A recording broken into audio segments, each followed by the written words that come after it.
Hello. हाँ यार, अभी अभी आवाज आ रही है। आप लोग जैसा बोला, एक्चुअली मुझे बताया गया था कि कल एडमिन टास्क हुआ था आई थिंक। और कल किसी वॉलंटियर ने ना आप लोगों का क्लाउडेरा मैनेजर भी लिया था ना। अच्छा। अच्छा तो फिर। हम्म।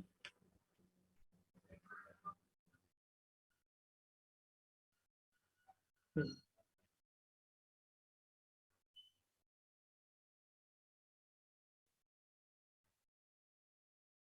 ओके। ओके तो आप लोगों का ये मई का बैच है।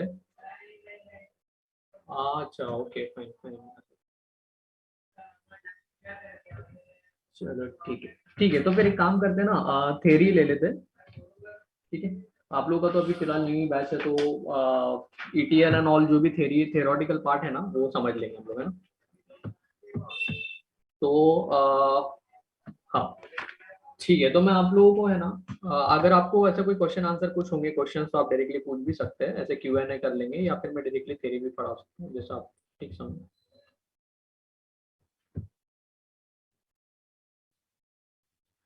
कोई इशू नहीं, ठीक है। ठीक है। तो ठीक है। तो बेसिकली हडूप का जो इन्वायरमेंट जो बताया ना आप लोगों को, जिसके अंदर हम लोग को ये सारी चीजें कि जैसे कि हम लोग का ईटीएल बताया और ईएलटी वाली जो भी चीजें है। तो बेसिकली ना हम लोग स्टार्ट करते हैं कि हडूप से समझ लेंगे कि इसका मेन कॉन्फ़िगरेशन क्या है और इसका आर्किटेक्चर क्या है। हडूप का आर्किटेक्चर भी समझ लेंगे। जान का आर्किटेक्चर क्या है वो मैं आपको बता दूंगा। तो जिससे एक पूरा एक ओवरव्यू हो जाएगा और जो पिछला रिवीजन है वो भी हो जाएगा आप लोगों का। ओके। तो स्टार्ट करते हैं हम लोग इसके हडूप से। ठीक है। तो बेसिकली हडूप क्या है ना, हडूप एक अपना टूल है जो कि बिग डेटा टूल है, जो अभी मार्केट में बहुत ज्यादा अभी भी है, प्रोग्रेस में है। उसके ऊपर सारी चीजें अभी डिसाइड हो रही है, जैसे कि टेक्नोलॉजीज आ रही है, जैसे स्पार्क हो गया, काफका हो गया। ठीक है। तो ये सारी चीजें उसके अंदर आ रही है। एंड देन अभी रिसेंटली इसमें AWS भी जो क्लाउड है, जैसे एज इन हम लोग को अभी फिलहाल क्या हो गया ना, हम लोग को अपडेट करना पड़ रहा है। ठीक है। तो हम लोग को बिग डेटा के ऊपर जैसे क्लाउड की जो भी कंसेप्ट है थोड़े हम लोग को वैसे पढ़ना पड़ रहा है। अभी आप लोग को भी सिलेबस में आ गया है वो जो भी कंसेप्ट है। ठीक है। तो हाँ राइट, जो प्रसाद बोल रहे हैं ना कि वेयर हाउसिंग के बारे में जो बताया। तो वेयर हाउसिंग के बारे में ही इसके अंदर पहले स्टार्टिंग में बेस हम आप लोगों को वो लोग लेंगे, देन उसके बाद धीरे धीरे क्लाउड के कंसेप्ट पर मूव करेंगे। थोड़े से स्पार्क के होंगे एंड इट्स एन मतलब बहुत ज्यादा उसमें आगे चीजें प्रोसेस है। ठीक है। सो एक सेकंड का आना पार्टिसिपेट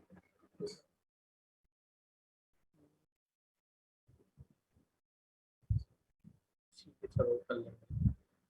ओके। तो बेसिकली हडूप के ना एडमिनिस्ट्रेशन के लिए क्या पर्सपेक्टिव से हम लोग को क्या पढ़ना पड़ता है, क्या चीजें कंसेप्ट है जो हम लोग को जरूरी है, जो मालूम होना चाहिए। ठीक है। तो वो चीजें बहुत ज्यादा इंपॉर्टेंट है। ओके। तो इसको पहले हम लोग समझ लेते हैं। ठीक है। तो एडमिनिस्ट्रेशन के हिसाब से ना सबसे पहले तो हम लोग को ये समझना चाहिए कि भाई उसके टूल सेट क्या है एडमिनिस्ट्रेटर के। ठीक है। तो टूल सेट मतलब बेसिकली क्या हो जाएगा, जैसे कि तो अपने को पहले स्टार्ट बेसिक में ना लिनक्स पता होना चाहिए कि लिनक्स के बेस क्या है, उसके अंदर सारी चीजें क्या हो रही है ना। तो वो चीजें हम लोग को पता होनी चाहिए। देन उसके बाद ये है अपना जैसे कि थोड़ा सा हम लोग को अ, जैसे कि अगर आपको प्रोग्रामिंग थोड़ा सा अगर आता है तो इट्स वेल एंड गुड, वो चीजें भी उसमें हो जाती है। नेक्स्ट थिंग उसके बाद क्या होता है ना कि टूल सेट के अंदर हम लोग का ये आ जाता है, जैसे कि क्लाउडेरा मैनेजर है। ये आगे भी आप लोगों को आने वाला है कि क्लाउडेरा मैनेजर में बेसिकली क्या हो रहा है, उसके अंदर एंटरप्राइज का हदूद क्या है, ओपन सोर्स हदूद क्या है। ठीक है। तो दो चीजें, दो डिफरेंस समझ लेते हैं एंटरप्राइज और ओपन सोर्स के बारे में। ओके। तो एंटरप्राइज बेसिकली क्या होता है ना, उसके अंदर एक सेकंड में आपको ये स्क्रीन शेयर कर देता हूँ, बताता हूँ।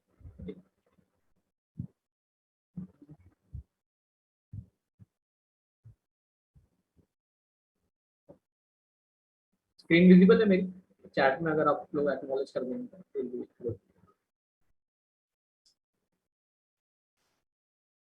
ओके। ठीक है। तो देखो, दो चीजें हैं। एक होती है आप लोगों को अगर वेयर हाउसिंग में, अगर सर ने सेशन में किया होगा कल पता होगा कि इसके अंदर जो भी वेयर हाउसिंग में आता है, एक तो पहले हदूप का एक आता है ओपन सोर्स, ठीक है। तो मैं ये कर रहा हूँ।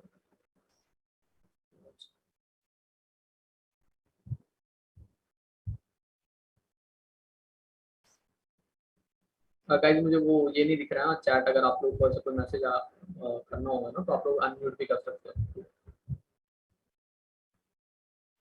तो ये है ओपन सोर्स एक हदूप है अपना, जिसके अंदर पूरा जो भी डिप्लॉयमेंट होता है ना, जैसे कि एक एग्जांपल आया होगा आप लोगों को, सर ने बताया रहेगा कि कुछ भी अगर जैसे सब्जी लेनी रहती है ना, तो दो चीजें होती है, या तो हम लोग डायरेक्टली फार्म में जाके उसको ले सकते हैं, ठीक है, असेंबल करके सारी चीजें उसको ले सकते हैं, या फिर डायरेक्टली अगर हम लोग को चाहिए तो हम लोग डी मार्ट में या जो भी मॉल है वहां पर जाके हम लोग ले सकते हैं, ठीक है।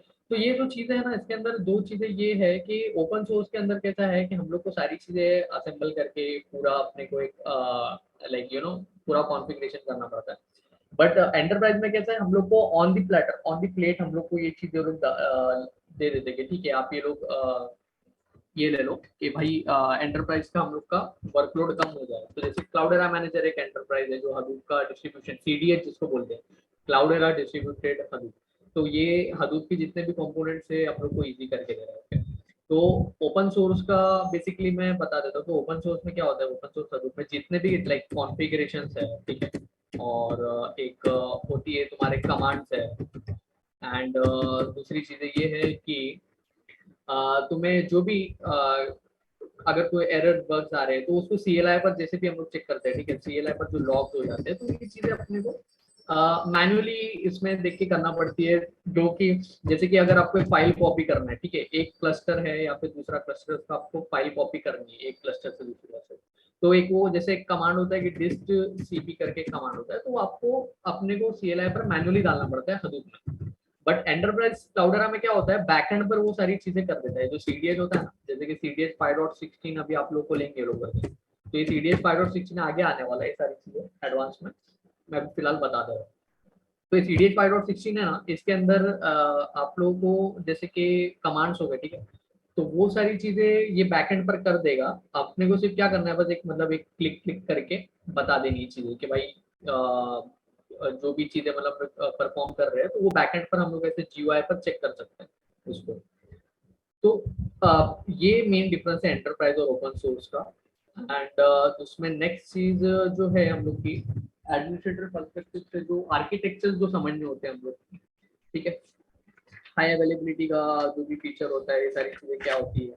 और मेजर डिफरेंस में ये बता देता हूँ कि हदूप वन और हदूप टू, ये जो दो डिफरेंस है, हदूप वन, ठीक है। तो हदूप वन के अंदर जो है वो अपने ये होता है जैसे कि मैप रिड्यूस एक बहुत फेमस है वर्जन हदूप वन के अंदर, मैप रिड्यूस है, इसके अंदर दो कंपोनेंट्स मेनली है, एक है जॉब ट्रैकर और एक है टास्क ट्रैकर। तो ये चीजें के ऊपर पूरा मैपार का जो सिस्टम था, उसमें मैपार को प्रोसेसिंग के लिए और रिसोर्स एलोकेशन के लिए दो चीजें होती है, एक होता है तुम्हारा प्रोसेसिंग, ठीक है, और एक होता है रिसोर्स एलोकेशन। तो मैप रिड्यूस के अंदर जो है ना, ये प्रोसेसिंग और रिसोर्स एलोकेशन ये दोनों मैप रिड्यूस को ही करना पड़ रहा है हदूप वन के अंदर। So it was a bit tedious. It was a bit of extra workload on the MapReduce. So basically उसके अंदर फिर क्या हुआ, ये लोग ने एक चीज निकाली कि भाई ठीक है, हडूप का एक वर्जन अपडेट कर देते हैं, हडूप वर्जन, हडूप वर्जन 2 के अंदर क्या है ना, 2 के आगे जितने भी वर्जन है, और ये चीज भी है कि अर्लियर जो हडूप 1 है वो ऑब्सोलीट हो चुका है, ठीक है। बट आई थिंक आप लोगों का जो टास्क लिया है जो वेयर हाउसिंग का, या फिर जो भी अभी प्रैक्टिकल्स आने वाले हैं ना आगे, तो उसके अंदर जो फ्लूम होगा और जो भी सारी चीजें होंगी, तो थोड़ा सा हडूप 1 के ऊपर वो लोग स्टार्टिंग में बताएंगे कि ये कॉन्फ़िगरेशन क्यों है, क्योंकि जो बेसिक कॉन्फ़िगरेशन है, तो वो हम लोग को समझना चाहिए ना। जैसे स्कूल में भी हम लोग करते हैं भाई, A for apple B for ball करके स्टार्ट होती है सारी चीजें, junior KG nursery school. So ये बेस जो है वो आप लोग को समझना चाहिए कि इसके अंदर क्या कॉन्फ़िगरेशन आ रही है, प्लूम क्या है और स्कूप का कॉन्फ़िगरेशन कैसे होता है। तो ये सारी चीजें हडूप 1 के अंदर प्रैक्टिकली ले लेंगे। हडूप 2 के अंदर जो है अभी एडवांस हो गया है, जो हडूप 1 पर हम लोग का काम नहीं होता वो टेक्निकली ऑब्सोलीट है, बट उसके जो बेस जो उसके जितने भी कंपोनेंट्स है वो हम लोग को समझना चाहिए, जो इनसाइड आउट जो क्या चलता है मेन हडूप के अंदर बेस लेवल पर, तो वो समझना चाहिए। तो इसलिए वो सारी चीजें का प्रैक्टिकल होगा और उसमें बहुत सारे डाउट्स भी क्लियर हो जाएंगे, ठीक है।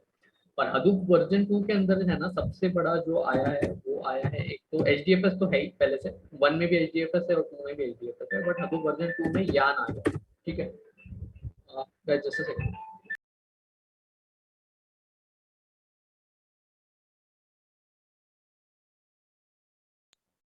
ओके, हाँ।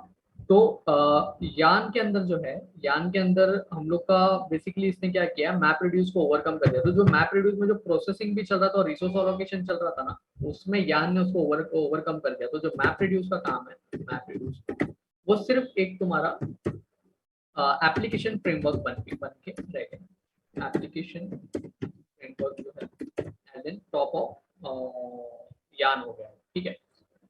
सो उसके बाद जो भी सारी चीजें हो रही है ना एप्लीकेशन फ्रेमवर्क पे, तो वो मैपार जो है एज अ प्रोसेसिंग ही करने वाला है सर। एंड देन उसके बाद यान पर जो काम होगा, यान पे दो काम होते हैं, जो जॉब ट्रैकर और टास्क ट्रैकर का काम था ना,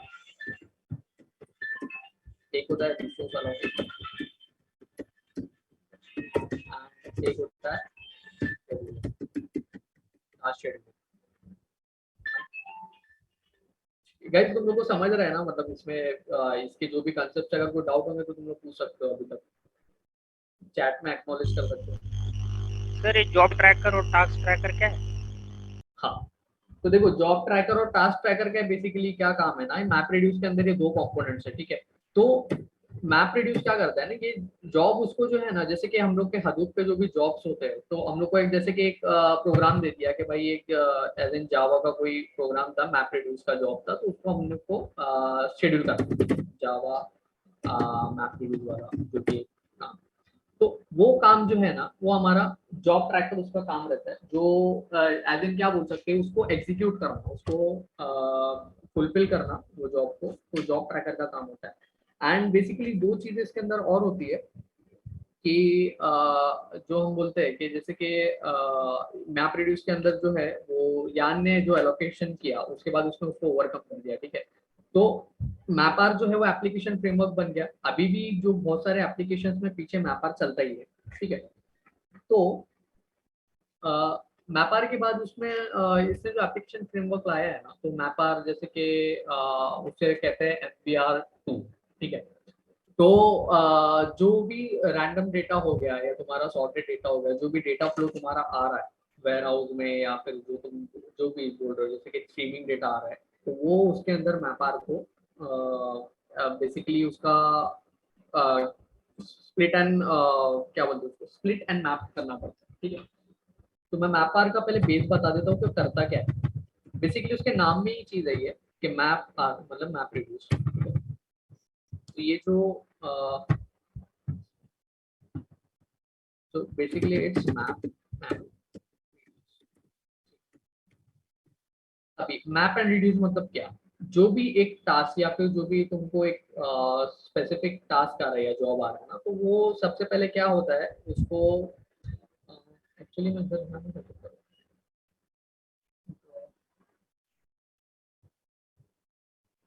हाँ, तो ये जो चीज है ना, अभी समझो एक डेटा आ रहा है, ठीक है, ये यहाँ से एक आ गया, यहाँ से एक आ गया, ये डेटा आ रहा है, ठीक है, ये स्ट्रीमिंग डेटा होगा, समझ लो। तो अब इसके अंदर जो कॉन्फ़िगरेशन हो रहा है, ये जो ETL हो रहा है यहाँ पे, ठीक है, ये जो ETL हो रहा है, तो हैंड राइटिंग समझ लो बस। सो ETL जो भी प्रोसेस हो रहा है ना, उसके अंदर ये कैसा होता है, ये जो हदूप है ना तुम्हारा, अभी वर्जन 1 के अंदर कैसा हुआ है, ये समझो ये ज्ञान। चलो ठीक है, इस पर यूज करते हैं।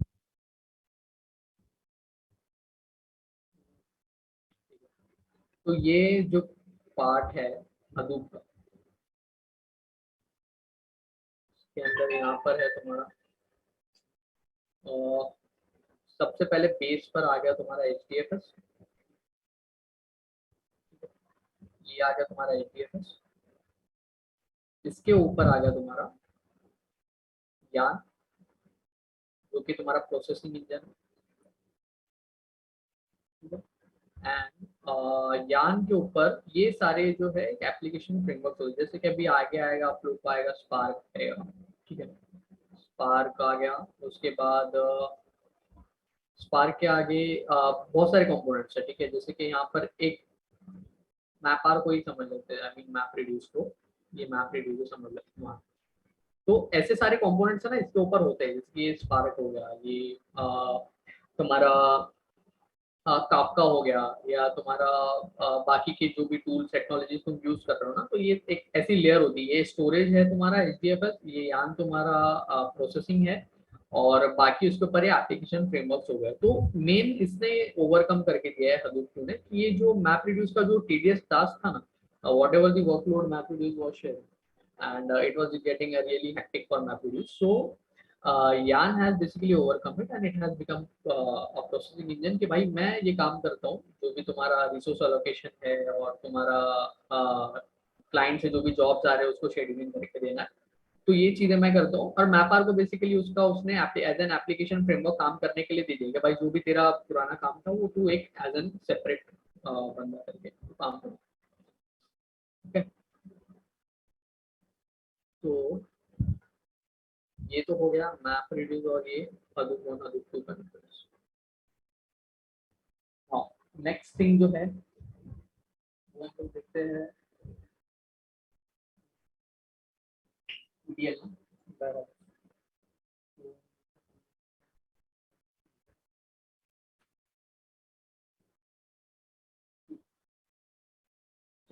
कमोडिटी हार्डवेयर पता है क्या किसी को, क्या बोल रहे लिनक्स की बेसिक कमांड पर प्रैक्टिस करना है क्या?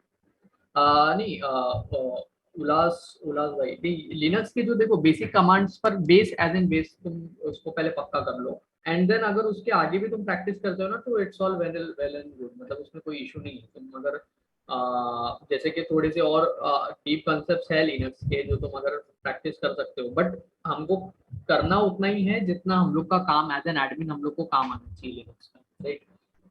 But as a skill set अगर तुम उसमें करना चाहते हो तो कोई इशू नहीं, कर सकते हो। ओके, सो ये हो गया मैप रिड्यूस का। Now the other thing is हाँ कमोडिटी हार्डवेयर। तो बेसिकली जो हडूप का पूरा जो सिस्टम है ना, ये लोगों ने क्या किया है, uh,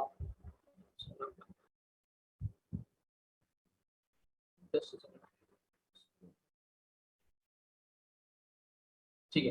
तो ये जो कमोडिटी हार्डवेयर का जो ये लोगों ने काम निकाला है, ठीक है, हार्डवेयर, तो ये जो उसका पूरा रिलायबिलिटी ना इसके ऊपर ही है। मतलब क्या होता था पहले के कंप्यूटर्स में क्या होता था ना, इसके अंदर ये होती थी सारी चीजें, जैसे कि एक सुपर कंप्यूटर, वो लोग सुपर कंप्यूटर पे काम करते थे, जैसे कि ये जो एक सुपर कंप्यूटर है, तो जब भी एक एक्स्ट्रा वर्कलोड आता था ना तो वो लोग क्या करते थे उसको वर्टिकली वर्टिकली उसको अपग्रेड करते थे, वर्टिकली अपग्रेडेशन। तो इसके अंदर क्या होता था, जो जैसे कि समझ लो अगर उसका रैम 8 GB है, ठीक है, सपोज अगर 8 GB रैम है मशीन का, 8 GB ऑफ रैम, तो उन्होंने क्या कर दिया उसको 16 GB कर दिया, ठीक है, एंड देन उसको आगे कुछ काम आया तो उसको 32 GB कर दिया, सपोज 32 GB। तो क्या हो रहा है ना, इसमें एक ही मशीन को वो लोग बार बार पूरी चीजें एज एन अर्लियर स्टेजेस में वो सुपर कंप्यूटर पे काम करके एक्सपांड करते थे। हडूप ने क्या किया, डक कटिंग ने जो उसको बनाया ना टेक्नोलॉजी, तो उसने क्या किया, उसने बोला कि भाई इतना सब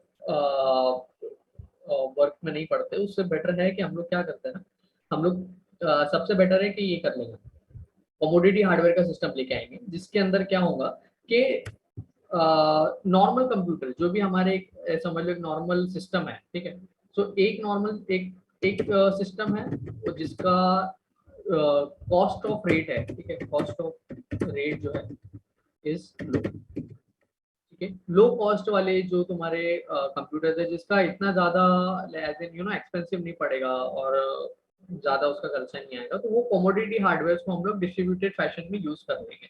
तो बहुत सारे कमोडिटी हार्डवेयर है, बहुत सारे कंप्यूटर्स है जो अभी एज इन हडूप में यूज हो रहे हैं, राइट। तो एज ए डेटा नोड हम लोग उसको यूज कर सकते हैं कमोडिटी हार्डवेयर को। तो इससे क्या हो गया ना, सबसे पहले तो सुपर कंप्यूटर का जो अपना सिस्टम था वो चीजें खत्म हो गई। वो सुपर कंप्यूटर वाली जो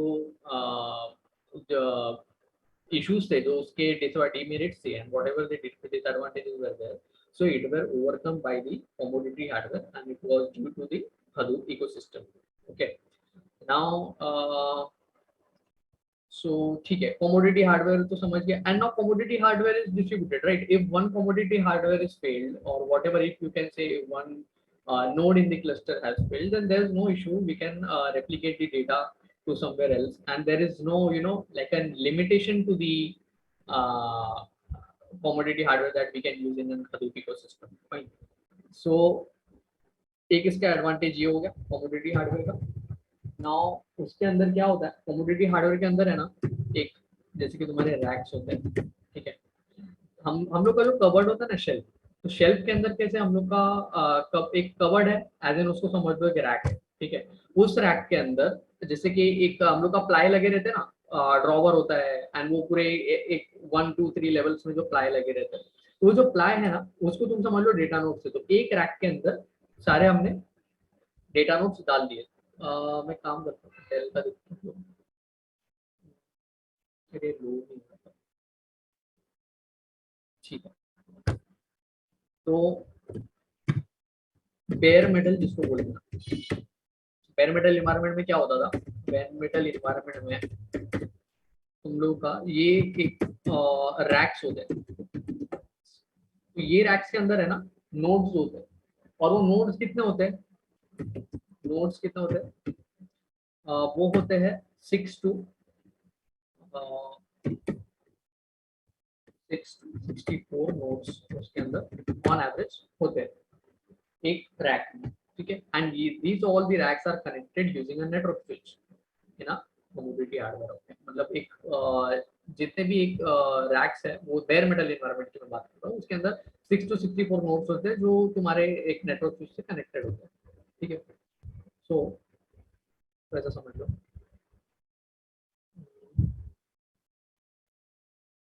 ये एक रैक है, fine। उसके अंदर तुम्हारे 1 2 3 4 5, तो अराउंड 6 to 64 नोट्स होते हैं यहाँ पर, एंड ये जो है ऐसा एक रैक होता है। फिर उसके बाद ठीक है, ये एक रैक होता है। फिर और दूसरे और भी रैक्स होते हैं, जैसे कि ये दूसरा रैक हो गया, ठीक है, सेम एज दी अबाउट, ये दो हो गया, ठीक है। सर ये नोट्स क्या काम करते हैं? हाँ, नोड्स का बेसिकली काम क्या होता है ना, नोड्स एक क्लस्टर के अंदर जो हम उसको डेटा नोड्स बोल सकते हैं, ठीक है, और उसके अंदर एक नेम है। तो ये क्या है, ये प्रोसेसिंग के लिए मेन हम लोग का काम होता है। अभी जैसे कि HDFS है, ठीक है, तो ठीक है, ये जो रैक है ना, मैं पहले बता देता हूँ, ये जो रैक है ये एज एन एक ऐसे नेटवर्क से तुम्हारे कनेक्टेड है, ठीक है। ये नेटवर्क स्विच हो गया, एंड ऐसे बहुत सारे होते हैं इसके अंदर। अभी फिलहाल तो क्लाउड में हम लोग का काम है, तो हम लोग को एज एन बेयर मेटल से तो कुछ देना देना नहीं है, बट इसके जो कॉन्फ़िगरेशन है वो हम लोग को समझ में आना चाहिए कि क्या है, पहले क्या चलता था और अभी क्या है।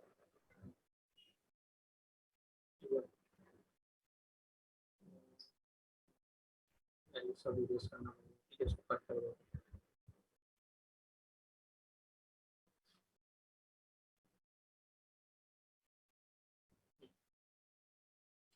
नोट्स क्या होते हैं, ठीक है। तो देखो नोड्स का क्या काम होता है ना, एक क्लस्टर में, जैसे कि एक क्लस्टर हो गया, उसके अंदर समझ लो मेरा एक क्लस्टर है, मैंने क्लस्टर डिप्लॉय किया, प्रोडक्शन ग्रेड क्लस्टर, उसके अंदर है ना ये सारे तुम्हारे लाइक उसमें कुछ भी, जैसे एक अमाउंट है जो कॉन्फ़िगरेशन होता है, जैसे कि तुम्हारा मेरा समझ लो 20 नोड का क्लस्टर है, ठीक है, 20 नोड क्लस्टर है मेरा। तो उसके अंदर कुछ जो नोड्स है, वो नोड्स जो है उसके ऊपर हम कुछ चीजें अलाइन करेंगे, जैसे कि एक का काम हो गया एज अ डेटा नोड, ठीक है। तीन, मेरे 3 नोड्स है, तो ये जो मेरे 3 नोड्स है, ये मैंने उसको 3 नोड्स इक्वल टू, मैंने उसको डेटा नोड असाइन कर दिया। तो ये क्या करेंगे ना, ये 3 नोड्स के अंदर जो डेटा नोड है, डेटा नोड का काम क्या होता है, एक्चुअल डेटा जो तुम्हारा आ रहा है उसको डेटा नोड पर स्टोर करना। ठीक है, तो मैं पहले ये कंसेप्ट बता देता हूँ। ये जो डेटा नोड भी हम लोग आए ना, तो नेम नोड एक होता है डेटा नोड, ये हडूप के आर्किटेक्चर में आता है। नेम नोड का काम क्या होता है, नेम नोड का काम होता है मेटा डेटा को स्टोर करना। आप लोग सोच रहे होंगे भाई मेटा डेटा क्या है, क्या ओवरव्यू ऑफ क्लस्टर। हाँ हाँ, ओवरव्यू ऑफ क्लस्टर ही है। अगर ये जो क्लस्टर का ओवरव्यू मैं बता रहा हूँ, तो उसमें आपको समझ में आ जाएगा कि क्या होता है वो क्लस्टर के अंदर कंपोनेंट्स क्या होते हैं। तो अभी मेटा डेटा जो है वो तुम्हारा स्टोर करता है डेटा को। ठीक है, तो अब मेटा डेटा क्या है, मेटा डेटा मीन्स क्या, जैसे कि मेरा एक फाइल, ठीक है, I have one file and I have that file name, ठीक है, and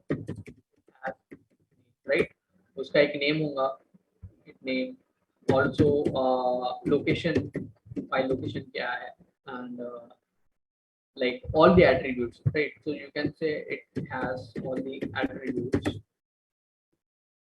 basic attributes of the file. तो ये होता है मेटा डेटा के अभी जैसे कि मेरे पास अभी नेम नोड है, उसके पास मेटा डेटा स्टोर्ड है, राइट। तो जब भी क्लाइंट होता है ना, तो ये क्या करेगा क्लाइंट, वो सबसे पहले ना डेटा नोड से डायरेक्टली एक्सेस नहीं करने वाला। जैसे कि मैं आपको एग्जांपल देता हूँ, घर में अपने मम्मी लोग है ना, वो कबर्ड के अंदर जो भी सामान है, तो वो उनको ज्यादा नॉलेज होती है कि वो उन्होंने कहाँ पर रखी है चीजें, ठीक है।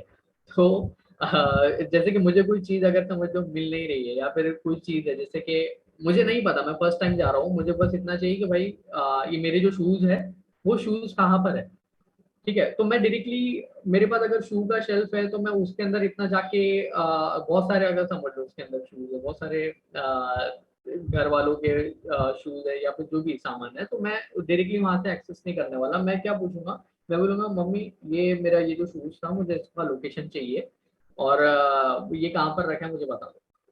तो मम्मी के पास उसका मेटा डेटा है, ठीक है। मेटा डेटा मीन्स क्या, कि वो कौन सा शूज है भाई, ब्लू कलर का शूज है, और ओके ये वो उन्होंने बता दिया कि ठीक है इस शेल्फ में इस रैक पर वो शूज है, तो तुम वहां से उसको लो। तो बेसिकली वैसे ही काम होता है हडूप के अंदर, इतना कुछ उसमें कॉम्प्लिकेटेड चीजें नहीं है, इट्स इजी, ठीक है। मेटा डेटा, हाँ बस वही बताता हूँ। तो मेटा डेटा बेसिकली क्या है ना, ये जैसा मैंने बोला ना कि ये Meta data stores data of file, sorry data of a file, actual data store नहीं करता है, data of a file. And मेरे पास वन फाइल है और उसके अंदर नेम लोकेशन है, तो नेम नोड के पास वो सारी चीजें उसकी स्टोर्ड है नेम नोड के पास। और जो एक्चुअल डेटा है डेटा नोड, सो जो डेटा नोड है it contains actual data, actual data, ठीक है। तो दो चीजें होती है, जो name data node name node है उसके पास मेटा डेटा होता है, डेटा नोड के पास एक्चुअल डेटा होता है। सो क्या होगा, मैं डायग्रामेटिकली बता दूंगा इसके अंदर इसका आर्किटेक्चर में वर्क कैसे होता है। तो देखो,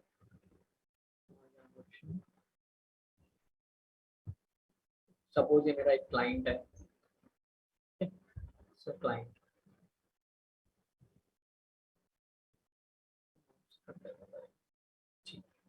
तो ये क्लाइंट है। क्लाइंट को है ना एक डेटा एक्सेस करना है, ठीक है। उसको कोई जो भी एक पर्टिकुलर फाइल है उसको एक्सेस करनी है, तो ये डेटा है, ठीक है। क्लाइंट को डेटा एक्सेस करना है।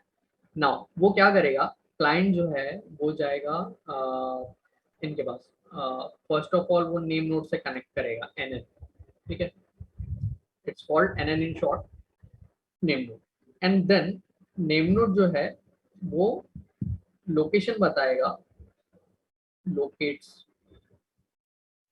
लोकेट्स द लोकेट्स डेटा, ठीक है। कहाँ पर है वो नेम नोड का, नेम नोड के बाद मेटा डेटा है वो वहां से एक्सेस करेगा, एंड और बताएगा ठीक है भाई ये जो डेटा नोड थे, ये एक्चुअल डेटा ये डीएन है, ठीक है, ये डेटा नोड है, ये डेटा नोड 2 है, so on and so fourth. So basically what it does is, यहाँ पर जो डेटा नोड्स है ना, क्लाइंट ने मेटा डेटा मांग लिया नेम नोड के बाद, उसने उसको लोकेट कर दिया कि हाँ यहाँ पर इस डेटा नोड पर है, and then client will go directly and then access that actual data. Okay, तो एज इन ये काम करता है तुम्हारा हदूप इकोसिस्टम। मतलब ये तुम्हारा बेसिकली हदूप का, तुम उसको बेस आर्किटेक्चर भी समझ सकते हो, नेम नोड और डेटा नोड्स क्या होते हैं और बाकी चीजें उसके अंदर क्या होती है। तो ये सारी चीजें, ठीक है। नाउ क्लस्टर जो है, पहले क्लस्टर भी हम लोग समझ लेते हैं। अब लोग क्लस्टर का भी बारे में मैं बता देता हूँ कि क्या नॉलेज उसकी क्या चीज होती है। Okay? तो हम्म,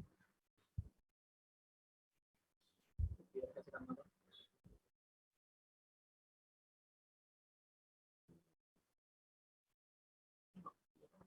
ठीक, सो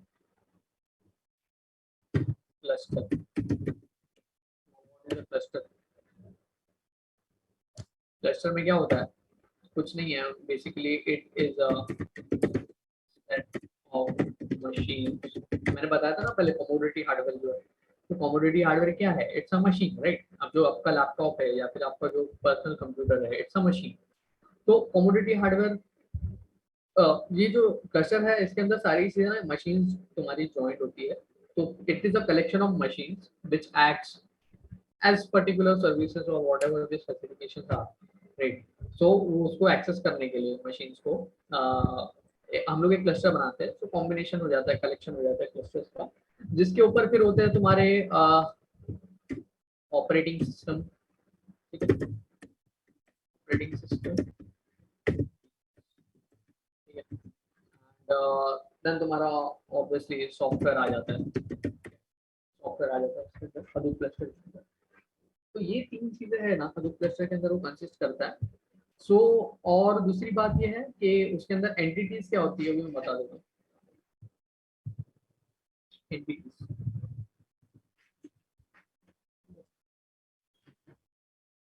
सो coming to the cluster entities.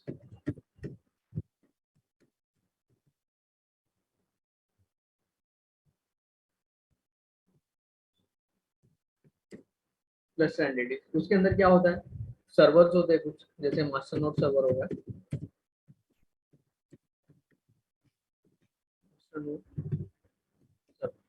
Master node server means क्या? ये तो हमारा जो नेम नोड होता है ना, उसी को एक हम लोग मास्टर नोड बोल सकते हैं। मतलब हदूप है ना, एक मास्टर स्लेव आर्किटेक्चर फॉलो करता है। तो अगर आप लोग को सर ने कल बताया होगा, उसके अंदर एक मास्टर स्लेव आर्किटेक्चर है कि वन इज अ मास्टर ना, रेस्ट ऑल आर दी ये data nodes means all are the slaves, you can say. So name node is considered as the master, and the data nodes are considered as the like slave, as in a specific configuration. बहुत सारे हदूप में, जैसे हदूप 2 या फिर जो भी deployment होता है, तो हम लोग को कभी कभी हम अगर 3 नोड का क्लस्टर डिप्लॉय कर रहे हैं, so we will have to mention in the slaves configuration file. एक फाइल होती है, ठीक है, एक मास्टर कॉन्फ़िगरेशन फाइल होती है, एक स्लेव्स कॉन्फ़िगरेशन फाइल होती है। सो उसके अंदर भी हम लोग को कभी कभार अगर छोटा क्लस्टर है, 3 नोड का एक क्लस्टर है, तो हम लोग को नेम नोड को भी उसमें एज एन एंट्री करना पड़ती है। बट वो ठीक है, वो चीजें आप लोगों को आ जाएगी, फिलहाल उसमें इतना कंफ्यूजन नहीं होती है। सो मास्टर नोड का जो सर्वर है ना, उसके अंदर जैसे मैंने बोला नेम नोड है, ठीक है, और जो की हदूप फ्रेमवर्क्स है वो उसके ऊपर रन करेंगे, ठीक है। तो की हदूप फ्रेमवर्क्स हमारे जैसे यान हो गया, एचडीएफएस है, ये सारी चीजें। हाँ, एज सर्वर भी होते हैं उसके अंदर, एक से या एक से ज्यादा भी एज सर्वर भी होते हैं, ठीक है, जो एक्सेस करते हैं हदूप के क्लस्टर को, ठीक है। जैसे बाहर से अगर कोई गेटवे है, बेसिकली एज सर्वर को हम गेटवे बोल सकते हैं, कुछ गेटवेज होते हैं, वो उसके अंदर आते हैं। सो गेटवे बेसिकली क्या होता है, एक जैसे कि हम लोग के घर के आगे होता है ना, कि एक गेट से कोई बंदा अगर एक्सेस कर रहा है, हमने बाकी की सारी रेस्ट्रिक्शंस लगा रखे हैं, बट वहीं से ही वो एक्सेस करना चाहिए वो बंदा, गेटवे से, अगर कोई थर्ड पार्टी बंदा आ रहा है। सो गेटवे गेटवे होते हैं हम लोग के क्लस्टर के अंदर, ठीक है। और गेटवे को बेसिकली हम एज सर्वर भी बोल सकते हैं। नहीं करता। फाइन। सो उसके बाद उसके अंदर हम लोग के पास होता है क्लस्टर में डेटाबेस भी होता है। Database which is most commonly we use MySQL database for storing। ठीक है, तो ये जो डेटाबेस होता है MySQL का डेटाबेस है। और जो भी है जैसे कि हाइव स्कूप है तो उसकी HDFS है तो उसके मेटा डेटा के रेपो जो है वो स्टोर करते हैं एसक्यूएल के अंदर। ठीक है, MySQL के अंदर ये जो भी तुम्हारे कंपोनेंट्स है, हाइव हो गया, स्कूप हो गया, वो हो गया, इसका डेटा यहाँ पर एसक्यूएल में एज एन MySQL में हम लोग टेबल बना देते हैं। ठीक है, तो ये सारे यूजर्स के जैसे कि क्रिएट यूजर हाइव, हमने हाइव बना लिया, स्कूप बना लिया, फ्लूम बना लिया, तो एसक्यूएल में हम लोग स्टोर करते हैं।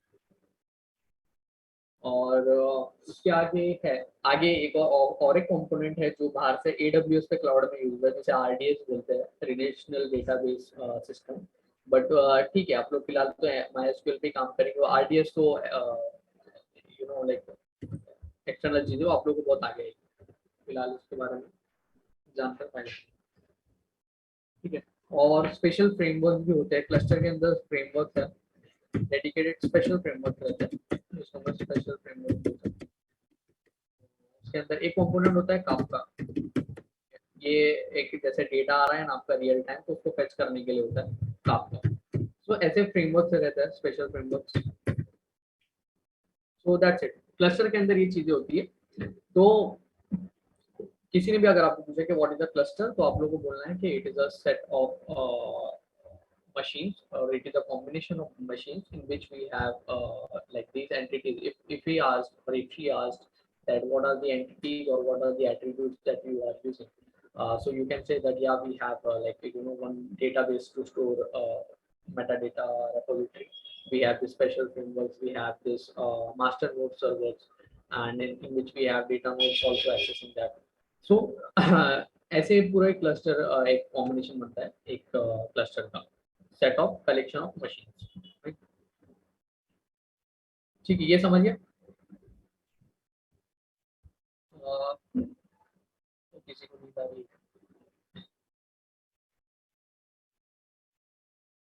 क्या, चैट में एक्नॉलेज कर दो।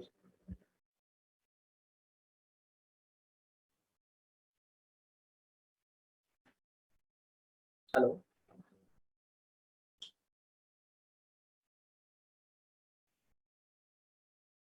हेलो गाइस, अगर आवाज आ रही है तो चैट में एक्नॉलेज कर दो और बता दो कि ठीक है समझा। अगर नहीं समझाऊंगा तो आप लोग बोल दो, मैं फिर से और लेमैन टर्म में एक्सप्लेन कर देता हूँ उसको।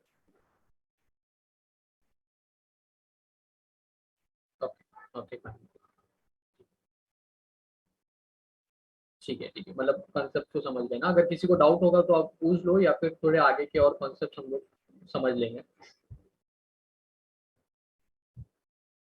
क्लियर है या फिर आगे बढ़ना है?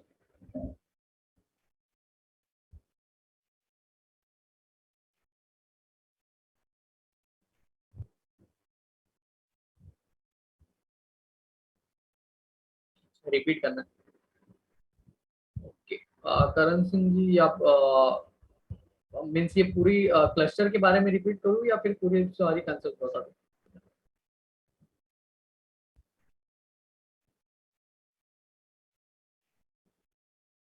ठीक है चलो, ठीक है चलो, क्लस्टर के बारे में समझ लेते हैं फिर से। चैट में है क्या? ठीक है चलो, ठीक है रिपीट कर लो। देखो क्लस्टर जो है, यहाँ से कैसे बताओ यार, ड्राइंग करके बता दूँ क्या? ठीक, तो देखो ये एक क्लस्टर है, स्पेसिफिक क्लस्टर है जिसके अंदर सेट ऑफ मशीन्स है। ठीक है, ये एक है, दो है, तीन है, चार है, तो दीज आर ऑल इंटरकनेक्टेड। ठीक है, समझ लो ये ऐसे इंटरकनेक्टेड है, एंड इसके ऊपर सारी चीजें हैं, तुम्हारे टूल्स हैं, all that stuff. Fine. So what happens is, this is basically, we will call it as a, in the layman term, we will call a cluster as an collection of or set of machines. ठीक है, आपका एक PC हो गया, आपके friend का एक PC हो गया, किसी का भी एक पीसी, और तीन चार बंदों का एक पीसी हो गया. So the multiple data nodes that we have, or sorry, the multiple machines that we are combining and kind of interconnecting, then it is called as a cluster. And what happens in a cluster? Cluster के अंदर हम लोग सारी चीजें perform करते हैं, data perform करते हैं. आगे जैसे भी आएगा कि कोई बोलता है भाई मुझे मेरा लाइक मेरा 5 नोड का क्लस्टर है, या मेरा 10 नोड्स का 20 नोड्स का क्लस्टर है. तो व्हाट आर नोड्स? एक तो इसके अंदर ही हम लोग ने नोड्स क्या किया, हम लोग ने जो एडब्ल्यूएस अभी फिलहाल के क्लाउड के स्पेसिफिकेशन में मैं बोलूँ, तो क्लाउड में हम लोग क्या करते हैं कि एडब्ल्यूएस से हम लोग एक मशीन्स लेते हैं. ठीक है, मशीन्स में बता दूं क्या, एक सेकंड, मैं आप लोगों को डायरेक्टली प्रैक्टिकली बता देता हूँ कि क्या होता है उसमें.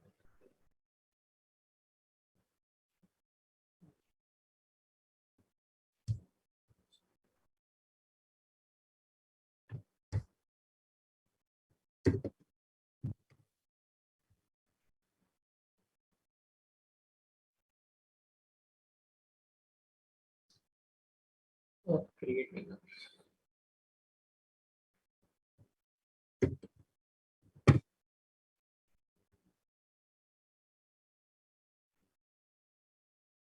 जैसे अमेजोन का अकाउंट में हम लोग को मशीन जो है असाइन होती है. हाँ हाँ, वही कर रहा हूँ, मैं आपको बता दूँ.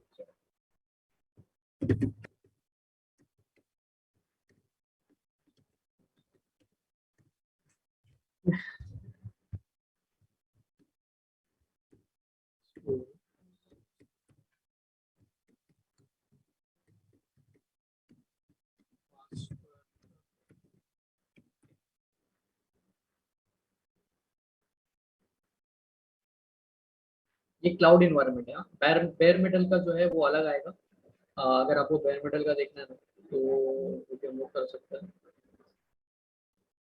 कैसे होगा?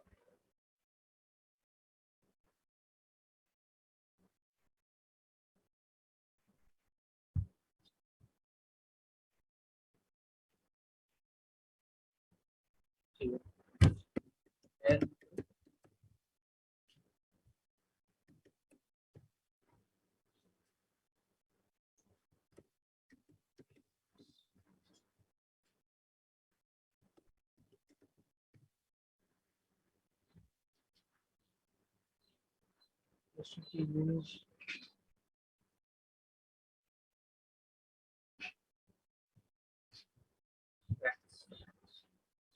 ये देखो, ये जो है ना डेल का पावर है.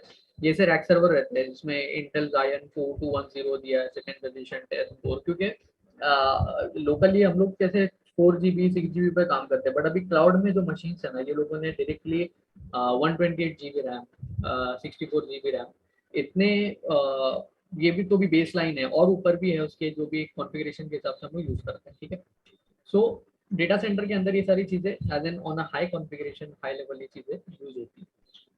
तो ये समझ लो एज एन, एक ये रैक सर्वर है, ये डेल का, डेल ईएमसी का. नाउ और थे यार इसके अंदर. हाँ, ये देखो, ये बेयर मेटल है डेडिकेटेड, इसके अंदर ये ऐसे रैक्स है.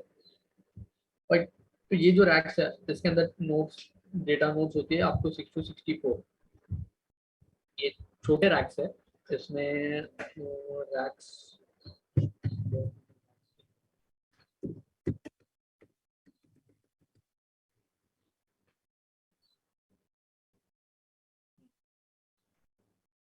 ये ऐसे बड़े जो एज इन कवर्ड शेल्फ की हाइट में जितने हैं ना, ये सारे ऐसे रैक्स होते हैं. ये 1 रैक 2 रैक ऐसे रैक्स होते हैं. रैक्स के अंदर डेटा नोट्स होते हैं 6 to 60. Fine. So on average होता है वो, and it depends on cluster two cluster. ठीक है, तो ये बेसिकली एज अ फॉर्मेशन होता है क्लस्टर का. ये मैं बेयर मेटल इन्वायरमेंट का बता रहा हूँ. और ठीक है, तो ये तो समझ गया रहेगा, ऐसा होता है. और जो क्लाउड है, क्लाउड में हम लोग है ना ये EC2 सर्विसेज यूज करते हैं, इलास्टिक क्लाउड कंप्यूटर बोलते हैं जिसको. सो EC2 के अंदर है ना ये इंस्टेंस होते हैं. ठीक है, ऐसे इंस्टेंस होते हैं इस इंस्टेंस को हम लोग यहाँ से हम लोग लॉन्च कर सकते हैं। अभी आप लोग जो बोल रहे हो ना कि ये मशीन्स, जैसे कि आप लोग के माइंड में डाउट होगा क्या ये मशीन्स तो लेनी है, फिर उसको मशीन्स को कहाँ से खरीदना है, उसको कॉन्फ़िगर कैसे करना है, तो ये सारी चीजें यहाँ से होती है AWS।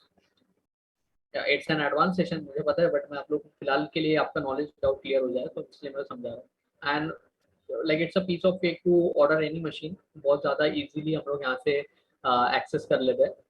और जैसे कि अभी ये उबंटू का सर्वर है, राइट, तो मैंने अगर यहाँ पर मुझे 18 वर्जन चाहिए मेरे हडूप के डिप्लॉयमेंट के लिए, तो मैं उसको ये उबंटू सर्वर 18 को मैं यहाँ से एक्सेस करके खरीद सकता हूँ। ये AWS बेसिकली क्या करता है ना, हम लोग को मशीन्स इन द क्लाउड, हम लोग को मशीन्स दे देता है एट अ मिनिमल कॉस्ट, और हम लोग उसको यूज करके फिर then whatever we can terminate और we can use for our production environment, जो कंपनीज में काम होता है। फाइन। तो बेसिकली यहाँ से हम ऐसे इसको एक्सेस कर लेते हैं कि अगर हम लोग को जैसे एज एन, अभी मैंने उसको सिलेक्ट कर दिया, ठीक है, तो मैं यहाँ से बताऊंगा कि भाई 3 इंस्टेंस चाहिए या 4 इंस्टेंस चाहिए, राइट, तो जो नंबर ऑफ इंस्टेंसेस है ना बेसिकली यही नोट्स है, ये जिसके मुझे 4 मशीन चाहिए तो मैंने इसको 4 कर लिया, राइट, एंड देन मैं उसको अपने क्लस्टर में ऐड कर सकता हूँ। ठीक है, तो प्रैक्टिकली देखा जाए तो ये होता है क्लस्टर का काम जो हम AWS से लेते हैं। आगे एक और क्लस्टर का मेन काम जो होता है वो हम लोग का CDH पर होता है, क्लाउडेरा मैनेजर पर। वो चीजें थोड़ी सी आप लोगों का भी आगे आएंगी, फिलहाल तो अभी थ्योरी चल रहा है, तो बहुत मतलब अभी अर्ली है आप लोग। ठीक है, ठीक है, प्रैक्टिकली समझिए क्लाउडेरा।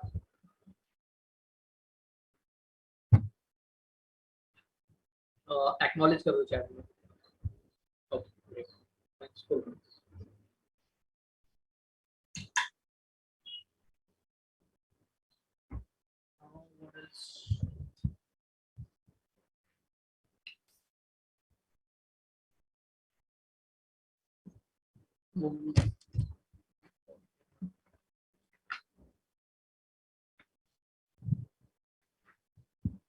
आजकल बेस ETL ELT इतने समझो। आप लोग और कुछ है, अगर क्वेश्चन होंगे तो आप लोग पूछ लो, और वी कैन मतलब वाइंड अप 1 आवर तो ही है। AWS में क्लस्टर बना सकते हैं। एक्चुअली AWS में क्या होता है ना, हम लोग मशीन्स ऑर्डर करते हैं, ठीक है, उसके लाइक कॉन्फ़िगरेशन है जो बहुत सारे, जिसके वो देता है Amazon, EKS देता है, राइट, तो हम लोग यहाँ से क्या करते हैं AWS से क्लाउड से हम लोग मशीन्स लेते हैं, ठीक है, सर्वर पर हम लोग वो मशीन्स असाइन कर लेते हैं। और हम लोग का मेन काम क्या होता है एज एन एडमिनिस्ट्रेटर, हम लोग अगर एंटरप्राइज हदूप, बहुत सारी कंपनी अभी एंटरप्राइज हदूप ही यूज कर रही है क्योंकि उन लोग का काम अभी इजी हो जाता है उससे। तो ओपन सोर्स को यूज नहीं करता, क्यों यूज नहीं करते, ओपन सोर्स प्रोडक्शन में बिल्कुल एज ए नो नो है, क्योंकि अगर आपने प्रोडक्शन में ओपन सोर्स को यूज कर लिया तो बेसिकली वो सारी चीजें उसकी, ओपन सोर्स का मतलब ये है कि सारी चीजें ओपन कॉन्फ़िगर्ड है। ठीक है, तो हम लोग को एक स्पेसिफिक कंपोनेंट यूज करना पड़ता है। ठीक है, तो एक जैसे कि बहुत सारे हैं, क्लाउडेरा का CDH है अभी फिलहाल, और उसके बाद अंबारी है, और ऐसी चीजें होती है, बट हम लोग एज इन एडमिनिस्ट्रेटर फिलहाल हम लोग का कोर्स में जो फोकस है वो क्लाउडेरा मैनेजर है। और फारूक भाई मैंने एक्चुअली वही बताया क्लस्टर, आप यहाँ पे देख सकते हैं, मैंने एक्सप्लेन किया है यहाँ पे। ठीक है, तो अ, हाँ, तो एंटरप्राइज हम लोग को यूज करना पड़ता है हडूप, उसके अंदर क्लाउडेरा मैनेजर पे हम लोग क्लस्टर बनाते हैं। क्लाउडेरा मैनेजर से हम लोग एज एन एक पूरी स्क्रिप्ट होती है, वो आप लोग को अभी आएगा आगे, उसके अंदर कॉन्फ़िगरेशन हम लोग को पहले AWS से हम लोग को बेसिकली मशीन लेना पड़ती है, वो मशीन को हम लोग को स्पेसिफिक असाइन करना पड़ता है कि ठीक है ये जो है तुम्हारा एक वेब सर्वर हो गया जहाँ पर GUI दिखेगा क्लाउडेरा का एक मशीन पे, फिर एक तुम्हारा डेटाबेस हो गया यहाँ पे SQL दिखेगा, एंड एक मशीन होगी जहाँ पर तुम्हारी ये है लाइक क्लाउडेरा मैनेजर SCM है वो डिप्लॉय किया हुआ है, तो बेसिकली ऐसे क्लस्टर बनता है। ठीक है, तो हाँ अगर आप बोलना चाहे कि क्लस्टर हम लोग AWS से डिप्लॉय कर सकते हैं क्या, तो उसको हम लोग ऐसा बोल सकते हैं कि AWS में क्लस्टर नहीं, हम लोग AWS से क्लस्टर बनाते हैं। फाइन, तो आई होप आई क्लियर हो रहा है। ठीक है, तो Any more questions? Or like we can wind up if you don't have any. MapReduce में cluster management होता है. पलाश नहीं पलाश भाई एक्चुअली MapReduce और cluster management एक्चुअली उसका ऐसा ऐसा संबंध नहीं है. MapReduce बेसिकली तुम्हारा एक एप्लीकेशन फ्रेमवर्क है, ठीक है. मैपार जिसका काम होता है कि कोई भी जॉब आया तो उसको उसका बेसिकली क्या होता है ना, MapReduce का प्रोसेसिंग स्पीड ज्यादा होता है, ठीक. तो मैप एंड रिड्यूस, तो एक टास्क आया, हमने उसको मैपिंग कर दिया, मतलब हमने उसको स्प्लिट किया, ठीक है. स्प्लिट करने के बाद हम लोगों ने उसको रिटर्न से रिड्यूस कर दिया एक स्पेशल फॉर्म में. तो क्या होता है, जैसे कि अभी आप एक काम, जैसे एक काम है specific and you are working on that. So if you split that task, that if you are doing an assignment or something, but if you split that task chapter wise, that okay, you give your friend one task and you give your another friend the other task, that yeah, you should complete this work.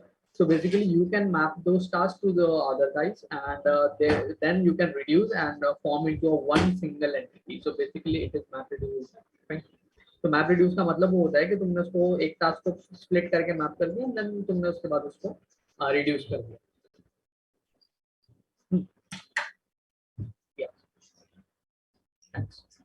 What are the some basic commands? So important commands are fine. ठीक है. Linux से important जो commands है ना, actually यार उस पर पूरा Linux से एक सेशन देना पड़ेगा. Linux का सेशन हम लोग करते हैं, उस पे मतलब पूरा ही समझ लेंगे क्या होता है Linux से कमांड्स क्या होते हैं, डायरेक्टरी कैसे बनाते हैं ना. बट फिर भी चलो मैं आपको बोल रहा हूँ.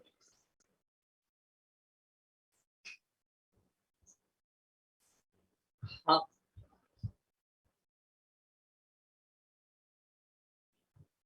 अच्छा अच्छा. हाँ लिनक्स के देखो कमांड्स भी बहुत सारे हैं, कुछ उसकी चीजें भी है, बट वो मतलब उसमें अगर हम डीप में गए ना तो और 1 घंटा चला जाएगा, 1 घंटा चला जाएगा. Actually I am just running out of time, but मैं आप लोगों को चलो लिनक्स के कमांड्स बता देता हूँ, जैसे कि आप लोग को पता होगा कि डायरेक्टरी कैसे बनाते हैं एंड फ्रीक्वेंटली यूज ना. So when we launch Linux machine, default user will create a home directory. Okay, if we create directory HOD equal to me directory, then user will create.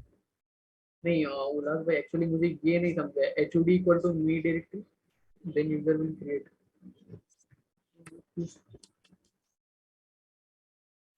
हाँ हाँ हाँ बनेगा ना. देखो डायरेक्टरी तुम जो बना रहे हो ना, जो तुम देखो बेसिकली क्या होता है, एक रूट होता है, ठीक है. लिनक्स में जो है फाइल सिस्टम हायरार्की जो है, I think file system hierarchy पता है कि आप लोग को, या बता दूं मैं तो आप लोग को और क्लियर हो जाएगा.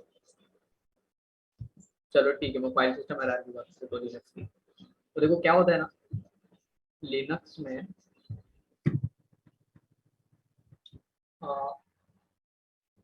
पास है क्या वो,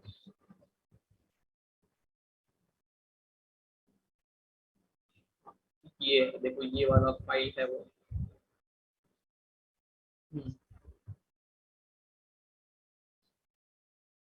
ग्रेट. ठीक है, अभी यहाँ से ना आप लोग एकदम समझ में आ जाए. तो लिनक्स समझा देता हूँ मैं. हाँ ये जो स्लैश बोल रहे हो ना आप बेसिकली, वो स्लैश मतलब कैसा होता है, ग्रैंडफादर होते हो, परदादा. तो लिनक्स क्या है बेसिकली, लिनक्स एक कर्नल है. ओके. एंड लिनक्स जो है वो बनाया था इसने लिनस टॉरवाल्ड्स ने, ओपन सोर्स प्रोजेक्ट बनाया था, ठीक है. उतना हिस्ट्री में जाने की जरूरत नहीं अपने. तो ये जो स्लैश है, स्लैश मतलब समझ लो एकदम टॉप प्रायोरिटी, टॉप वाला बंदा. यहाँ से ही सारी चीजें एब्सोल्यूट स्टार्ट होती है. फाइन. आवाज नहीं आ रही है मेरी गाइस? हेलो.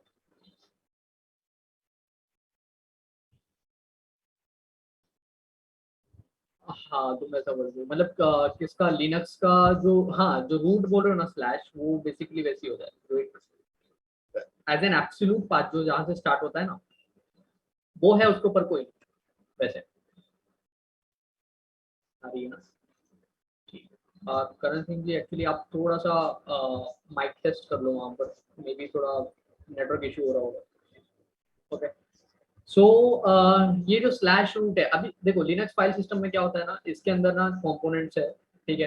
एक होते है तुम्हारा स्लैश रूट होता है, एक होता है स्लैश बूट होता है, एक होता है स्लैश डेव बिन एस बिन, ठीक है। सो थोड़ा फॉन्ट बड़ा कर देता है।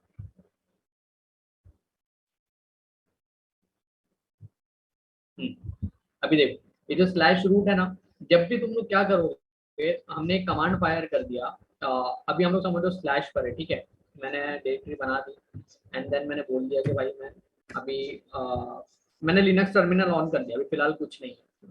मैंने उसको कर दिया pwd। pwd क्या होता है ना, कमांड होता है जो तुमको करंटली बताता है कि तुम कहाँ पर हो, ठीक है। और pwd मतलब means for print working directory.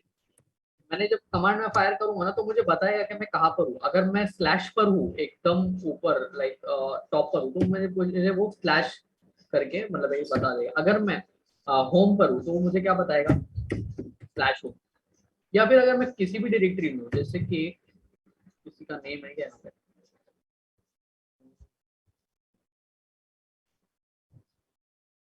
ठीक है चलो हाँ, करण सिंह जी का तो समझ लो मैंने एक डायरेक्टरी बना दिया, ठीक है। मैंने एक डायरेक्टरी बनाया है,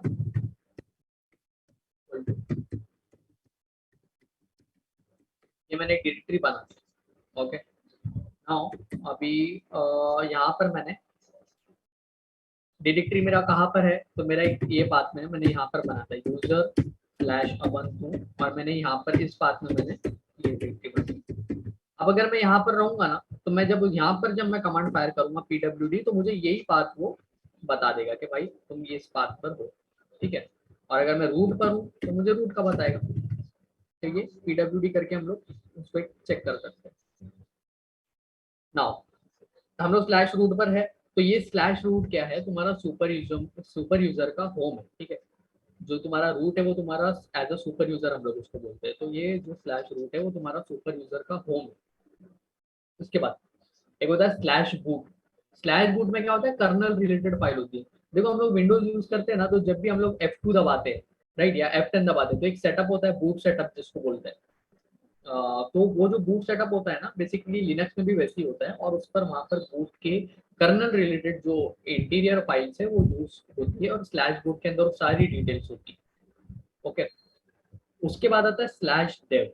स्लैश डेव क्या होता है, स्लैश डेव मतलब तुम्हारा डिवाइस ड्राइवर फाइल्स होती है इसके अंदर। जैसे कि अभी मैं यहाँ पर गया ना डिवाइस मैनेजर पर,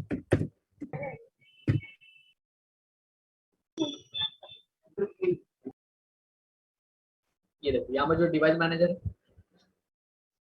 तो यहाँ पर ना ड्राइवर्स होते हैं, देखो ये जो ब्लूटूथ का ड्राइवर है, कैमरा का ड्राइवर है, राइट, ये विंडोज पर भी सेम होता है। तो डेव स्लैश डेव ये जो है ना, इसके अंदर तुम्हारी डिवाइस ड्राइवर फाइल्स होती है। एज इन ये तो विंडोज का चलो खैर ये तो अलग है, ये हम लोग जैसे एक्सटर्नल जो भी चीजें यूज करते हैं वो होती है। बट जैसे कि मैंने अगर एक डिस्क ऐड किया लिनक्स में, जैसे हम लोग सीपीयू में एक डिस्क ऐड करते हैं, राइट, तो मैंने उसको एक डिस्क ऐड कर दिया ना, तो वो डिस्क जैसे कि HDB1 है या HDB2 है, तो उसका डिटेल मुझे कहाँ पर मिलेगा, तो मुझे स्लैश डेव के अंदर उसकी डिटेल मिलेगी ड्राइवर फाइल्स की। जो ये तो एज एन एक्सटर्नल ड्राइवर्स है, राइट। बट लिनक्स के अंदर कैसा होता है, एक सिंपल लेमन टर्म में बोलूँ तो विंडोज के अंदर जो हमारी होती है ना C drive, D drive, E drive, right, तो ये सारी ड्राइव्स है, इसके पार्टीशन है ना, हमने इसको अटैच करके एक हार्ड डिस्क का उसमें स्टोर हमने उसको स्प्लिट कर दिया। तो ये देखो ये तुम्हारा एक डिस्क है, इस डिस्क के अंदर ऐसे पार्टीशन है, ठीक है। और ये HDB1 है, okay. The other one is HDB2, so on and so forth, right? So what happens is when we split the partition on what like when we create a new driver, okay, device driver, so basically it stores its file in the dev. Now coming to the bin, so the bin is basically normal user binary. Now what is normal user and what is super user, you must be confused. क्या होता है super user में, तुम्हारा समझ लो root हो गया। Normal user क्या होता है तुम्हारा, स्लैश ये जो होम होता है ना, ये जो होम है कहाँ पर है यहाँ पर क्या, ये देखो super user root. Normal user तुम्हारा ये मैंने एक बना दिया sudo add user magic something. तो मैंने एक तुम्हारा नॉर्मल यूजर बनाया। तीन टाइप के यूजर होते हैं, क्या होता है सिस्टम यूजर, जो सिस्टम खुद से क्रिएट करता है, जो बेसिकली जो बैकएंड पर जो सिस्टम कुछ यूजर्स क्रिएट करके रख देता है उसके इंटरनल काम के लिए, उसको सिस्टम यूजर बोलते हैं। और ये नॉर्मल यूजर, ये तुम्हारा इसको होम बोल सकते हो, स्लैश होम।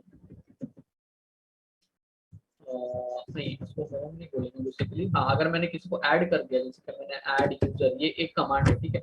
ये कमांड भी आप लोग के काम में आएगी, ऐड यूएसआर और add user, and whatever the name is, तो यूजर नेम, ठीक है। तो यहाँ से मेरा एक यूजर ऐड हो जाएगा। Now coming to the next part, ठीक है। ठीक है, तो ये हो गया device driver files, normal user binary. हाँ, ये जो बिन है, ये बिन के अंदर तुम्हारी नॉर्मल यूजर की बाइनरी स्टोर होती है। जैसे कि हम लोग के विंडोज में भी होता है ना डॉट बिन, ये बाइनरी जो होती है जो कंप्यूटर को समझ में आती है, 0101, तो ये चीजें नॉर्मल यूजर की बाइनरी यहाँ पर स्टोर होती है। एस बिन के अंदर सुपर यूजर की बाइनरी स्टोर होती है, क्योंकि सुपर यूजर बोलता है कि भाई मेरी कुछ स्पेशल बाइनरीज है और वो मैं अलग रखना चाहिए, ठीक है। सुपर यूजर जो भी तुम्हारा रूट है या फिर तुमने जिसको भी super user as an assign किया है, तो वो बंदा बोलेगा कि भाई मेरी बाइनरीज यहाँ पर रहने वाली है एस बिन के अंदर, नॉर्मल यूजर की बाइनरीज स्लैश बिन में रहने वाली है। Now coming to the third part, OPT. OPT OPT क्या होता है? थर्ड पार्टी सॉफ्टवेयर होते हैं। जैसे कि हम लोग नेट से कोई भी एप्लीकेशन डाउनलोड करते हैं ना, तो वो थर्ड पार्टी सॉफ्टवेयर हो जाता है, राइट। सो बेसिकली हमने कुछ थर्ड पार्टी सॉफ्टवेयर अगर लिनक्स में अटैच किया या उसमें हम लोग उसको रन कर रहे हैं, तो बेसिकली वो हम उसको ओपीटी में देख सकते हैं, ठीक है। मतलब उसका पाथ समझ लो ऐसा हो जाएगा, slash OPT slash क्लाउडेरा slash parcel, जो भी डिटेल्स है उसकी वो सारी बात यहाँ पर शेयर कर देंगे। MNT, mount point. Mount point मतलब क्या कि इसके अंदर क्या होता है, तुम्हारा जो तुम एक डिस्क होते हैं ना, पार्टीशन जब तुम करते हो, जो डिस्क बनाते हो, तो तुमको उसको कहीं माउंट करना पड़ता है कि हाँ मैंने उसको यहाँ पर अटैच कर दिया। तो ये एमएनटी के अंदर तुम्हें माउंट पॉइंट की डिटेल्स मिलेगी कि कहाँ पर ये सारी चीजें तुम्हारी store. Fine. Now slash USR, slash USR is basically third party software binary. जैसे कि नॉर्मल यूजर की बाइनरी है, सुपर यूजर की बाइनरी है, तो थर्ड पार्टी सॉफ्टवेयर डालो तो उसकी भी तो बाइनरीज होनी चाहिए ना। सो ये थर्ड पार्टी की जो बाइनरीज है वो यहाँ पर स्लैश यूएसआर के अंदर स्टोर होती है। स्लैश होम जो है ये तुम्हारा नॉर्मल यूजर का होम है। Now slash var, so slash var जो है तुम्हारा वेरिएबल डेटा है। यहाँ पर हम लोग का इंपॉर्टेंट काम जो होता है सिस्टम लॉग, ये आप लोग को आगे बहुत काम में आने वाला है। स्लैश वेयर ये जो है यहाँ पर एक बात होता है, ठीक है। तो ये स्लैश वेयर स्लैश, ठीक है, स्लैश लॉग्स। तो यहाँ पर हदूप के कुछ लॉग्स होते हैं। Logs is basically registry file, ठीक है, रजिस्टर, उसमें डिटेल स्टोर होती है। My quotation was stored without sudo add user. Plus command can be add user by creating directory in home directory gives the name ulas. नहीं, तो यहाँ पर आपने अगर उल्लास अगर आपने ऐड कर दिया ना, तो डायरेक्टरी आपने बना ली, राइट। सो ऐड यूजर से बेसिकली क्या होता है, आपको डायरेक्टरी अलग होती है, यूजर अलग होता है, right. So you will have to create a one user by using the add user command, and then you can form the directories or stuff in, okay. So directory जो है वो तुम्हारा उसमें फाइल्स एंड डेटा स्टोर करती है, और जो add user है वो तुम्हारा यूजर एक स्पेशल अलग टास्क हो जाता है, जिसके मैं अगर मैं बताऊँ तो फाइल मैनेजर है, ठीक है। अब यहाँ पर ये मेरा फैमिली की जो ड्राइव है, ठीक है, इसको समझ लो स्लैश डेव के अंदर ये ड्राइवर फाइल है। तो अभी मैंने इसको यहाँ पर किया, तो ये डायरेक्टरी है ना, कैमरा, ये जैसे कैमरा वीडियो दिख रहा है, तो ये तुम्हारा एक डायरेक्टरी है, राइट, फोल्डर है। तो इसके अंदर जो है तुम्हें एक यूजर तो ऐड करना पड़ेगा, then you can assign the directories, ठीक है। I hope you your doubt has been clear.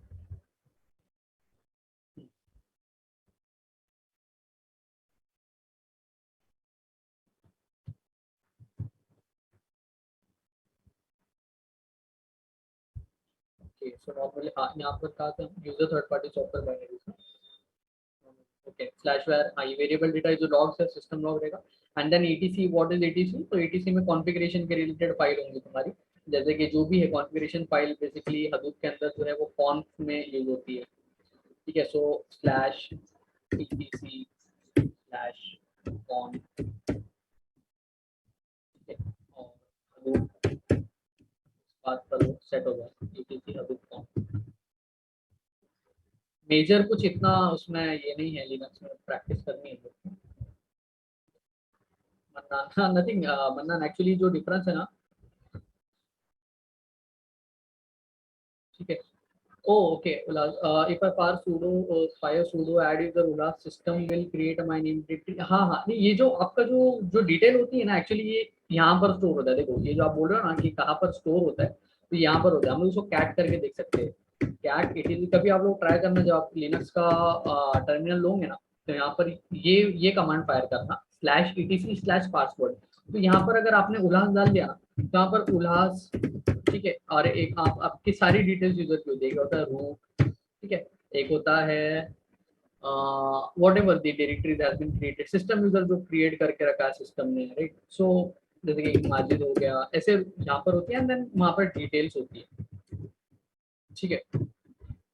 तो ये कैट etc पासवर्ड के अंदर हो तुम्हारा। और डायरेक्टरी मतलब आप उसको डिटेल बोल सकते हो, वहाँ पर वो आपको स्टोर करके दे देगा, वहाँ पर चेक कर सकते हो, ठीक है। बट अगर आप बोल रहे हो कि आप लाइक सिस्टम के अंदर आपके नेम का डायरेक्टरी ऐड करेगा, तो वैसा नहीं करना होगा। लाइक आपको वो खुद से करना पड़ेगा। Just second.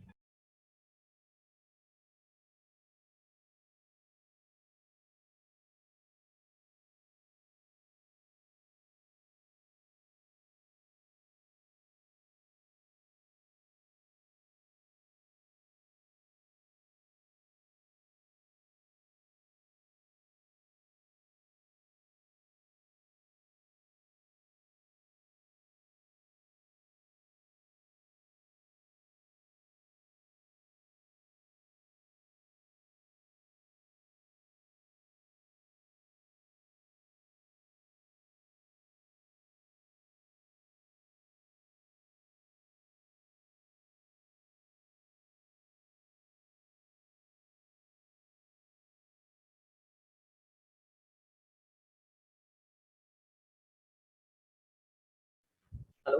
हाँ हाँ, तो कहाँ पर थे हम? हाँ ये नहीं, एलएमएस पर नहीं, मैं अभी चैट पर ही आपको शेयर कर देता हूँ, आप लोग यहाँ से ही ले लो, ठीक है। टेल मोर कमांड्स लाइक, ठीक है बोला। हाँ, और mannan, what is the difference between add user. तो सी ऐड यूजर यूजर ऐड में कोई इतना डिफरेंस नहीं है। जो तुम्हारा दोनों ऐड ही करता है यूजर, बट वो बेसिकली मतलब वो कमांड फायर करता है, जैसे कि हमने कर दिया कि sudo add यूजर, और एक है sudo add क्या था हमारा बेसिकली यूजर, ओके। तो उसका काम होता है तुम्हें क्रिएट करने का, बट वो वर्जनिंग है, वर्जनिंग का कुछ आता है इशू, उसमें हम लोग दोनों क्रिएट कर सकते हो, कोई प्रॉब्लम नहीं है, ठीक है। और आप अगर यूएसआर बोल रहे हो, तो यूएसआर एक अलग चीज है। वो यूएसआर, ये जो थर्ड पार्टी सॉफ्टवेयर बाइनरी बोल रहे हो ना, ये यूएसआर अलग है और वो यूजर अलग है, ठीक है।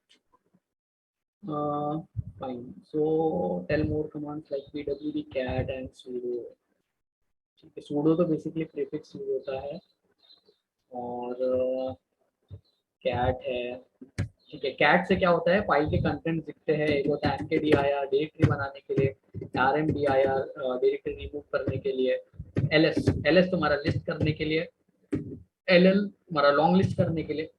ls और ll में कोई डिफरेंस नहीं है, बेसिकली वो एक हॉरिजॉन्टल प्रिंट करता है और एक ll वर्टिकल प्रिंट करता है। फाइन। नाउ ll सर एक एंड, मिनट, हाँ सुन रहे क्या मेरी आवाज? हाँ बोलिए। सर अभी ये जो लिनक्स चल रहा है ये तो अभी स्टार्ट हो गया, मतलब अभी एक महीना चलेगा का मतलब कितने दिन चलेगा अभी लिनक्स? और उसके बाद हमारा A+N+ कब स्टार्ट होगा? वैन प्लस है वो नेटवर्किंग है, उसके मतलब सेशन है आप लोग के। अभी फिलहाल आप लोग का कितना हुआ, लिनक्स से कितने सेशन हुआ?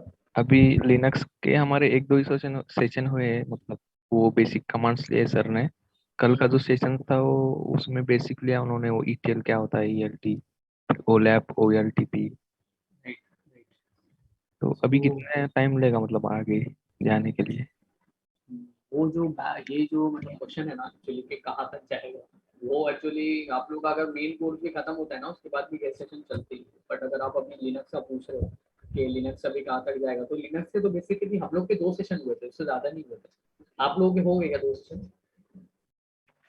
हमारे बेसिक कमांड के भी है, मतलब PWD LS एक अभी ही वॉइस। हाँ। नहीं नहीं, तो बेसिक कमांड मतलब इसके 2 सेशन हो गए क्या आपके लिनक्स में, ऐसा पूछ रहा हूँ। नहीं सर, एक हुआ है। हाँ, तो फिर अभी एक आपका लिनक्स का सेशन वो लोग लेंगे और एक सेशन बाकी रहेगा, जहाँ तक मुझे पता है। हम लोग का तो लिनक्स से 2 सेशन थे। लिनक्स होगा, उसके बाद आपका A+ होगा, हार्डवेयर का एक सेशन होगा, ठीक है। उसके बाद नेटवर्किंग का एक सेशन होगा, A+ है, N+ है, फिर क्लाउड का एक सेशन है, राइट। उसमें क्लाउड में तो फिर आगे बहुत सारे हो जाएंगे, उसमें आपके VPC आएगा, EMR आएगा। तो ठीक है, अभी तो मतलब बेस ही है। आप लोग अभी फिलहाल क्या करो, लिनक्स के जो हुआ है ना, उसको लिनक्स को अच्छे से प्रैक्टिस कर लो, क्योंकि वो काम में आता है। एंड नेक्स्ट थिंग मैं ये सजेस्ट करूंगा आप लोगों के ना, एक्सपर्ट हडूप जो बुक है उसको पढ़ना स्टार्ट कर दो, क्योंकि ये बहुत लाइक हडूप के बहुत सारे कंसेप्ट क्लियर कर देती है।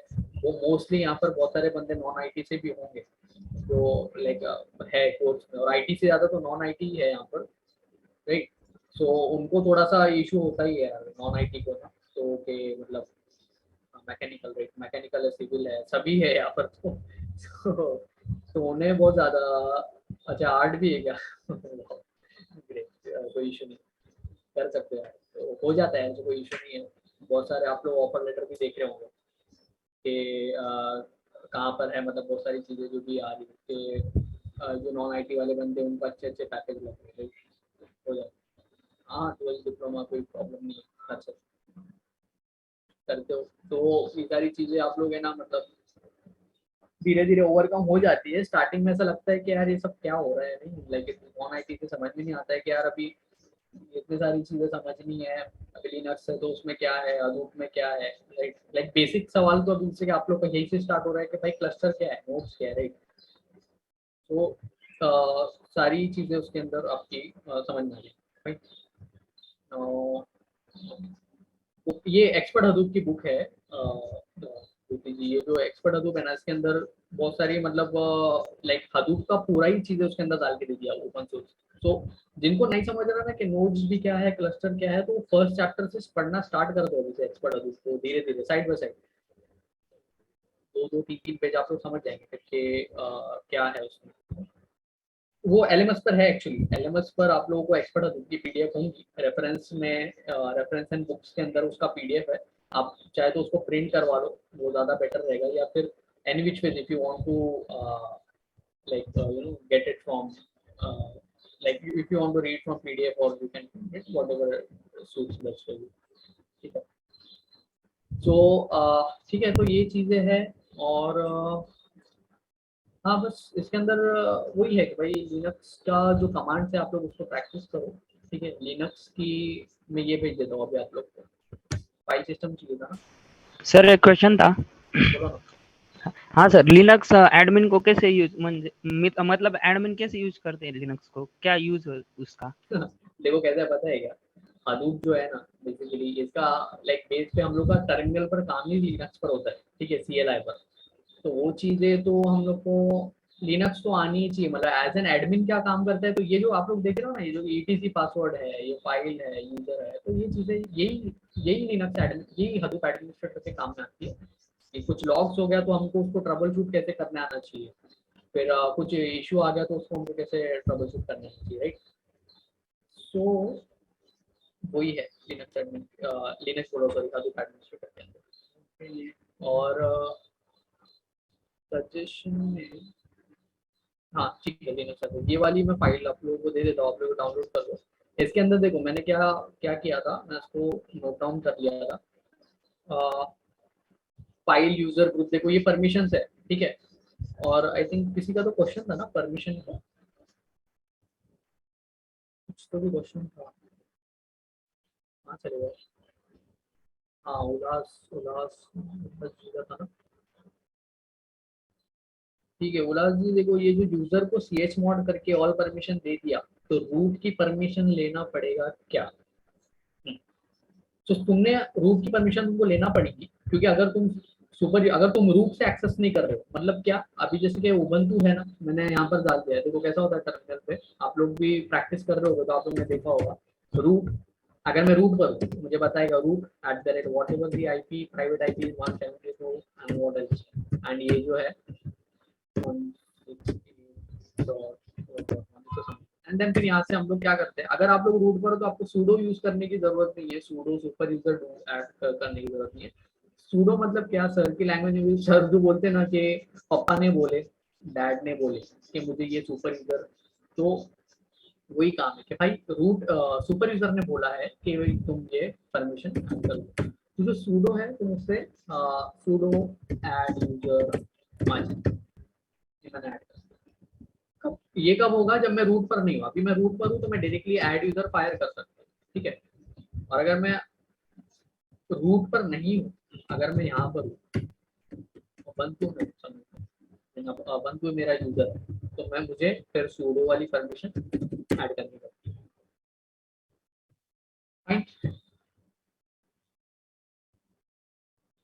Can we get expert solution, हाँ हाँ वो मिल जाती है एक्चुअली, पीडीएफ जो है ना आप लोग को क्रैक वर्जन तो मिल जाता है, बट एलएमएस पर है ना, एलएमएस पर है, कोई इशू नहीं, आप लोग वहाँ से देख लो, गूगल से भी मिल जाएगा, बट एलएमएस से भी देख लो। और एक और बंदे की बुक है, अगर क्लाउडेरा जब आपका स्टार्ट होगा क्लाउडेरा का सेशन, तो वो उसको मैं रेकमेंड करूंगा कि उसको भी थोड़ा ओवरव्यू कर लेना है। रोहित मेनन की बुक है क्लाउडेरा administration, क्लाउडेरा administrator I think something उसका बुक का नेम है, तो उसको भी मैं रेकमेंड करूंगा, वो देख लेना, इट्स नाइस बुक। उसके अंदर सारे क्लाउडेरा के और हडूप के मतलब आर्किटेक्चर भी एकदम इजी लेवल में 4-5 लाइन में उसने एक्सप्लेन कर दिया, सो इट्स बेटर, फाइन, ठीक है। Any more questions, or else we can wrap up.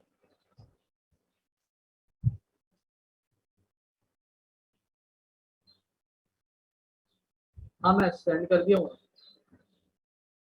ठीक है, यहाँ पर ऊपर ही मैं सेंड कर दिया होगी नसी फाइल, आप चैट में से डाउनलोड कर लीजिए। ओके, कोल्ड स्टोरेज ना, नाइस क्वेश्चन। देखो क्या होता है, तीन होती है, एक होता है, चलो ठीक है बता देता हूँ, हॉट स्टोरेज, एक होता है वार्म स्टोरेज,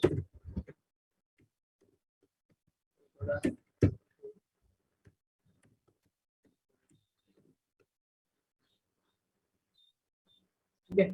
तो इसके अंदर क्या होता है, हॉट स्टोरेज मतलब क्या, अभी जैसे कि देखो हम लोग क्या करते हैं, सर ने आपको वो उसके अंदर बोला होगा ना, ETL ELT के अंदर, एक्सट्रैक्ट ट्रांसफॉर्म लोड के अंदर, सो हम लोग का काम ही होता है डेटा प्रोसेस, डेटा पर काम करना, राइट। मतलब एक डेटा आता है उस पर हम लोग क्लस्टर, उसको एक क्लस्टर पर डेटा आता है, हम लोग उसको प्रोसेसिंग करके, ETL जिसको बोलते हैं, एक्सट्रैक्ट ट्रांसफॉर्म एंड लोड, तो वो काम करता है, तो राइट। तो उसके अंदर 3 स्टोरेज के टाइप्स होते हैं, एक होता है हॉट स्टोरेज, एक होता है वार्म स्टोरेज, और एक होता है कोल्ड स्टोरेज, जिसको हम लोग बोलते हैं आर्काइवल स्टोरेज भी बोल सकते हैं। मतलब क्या होता है,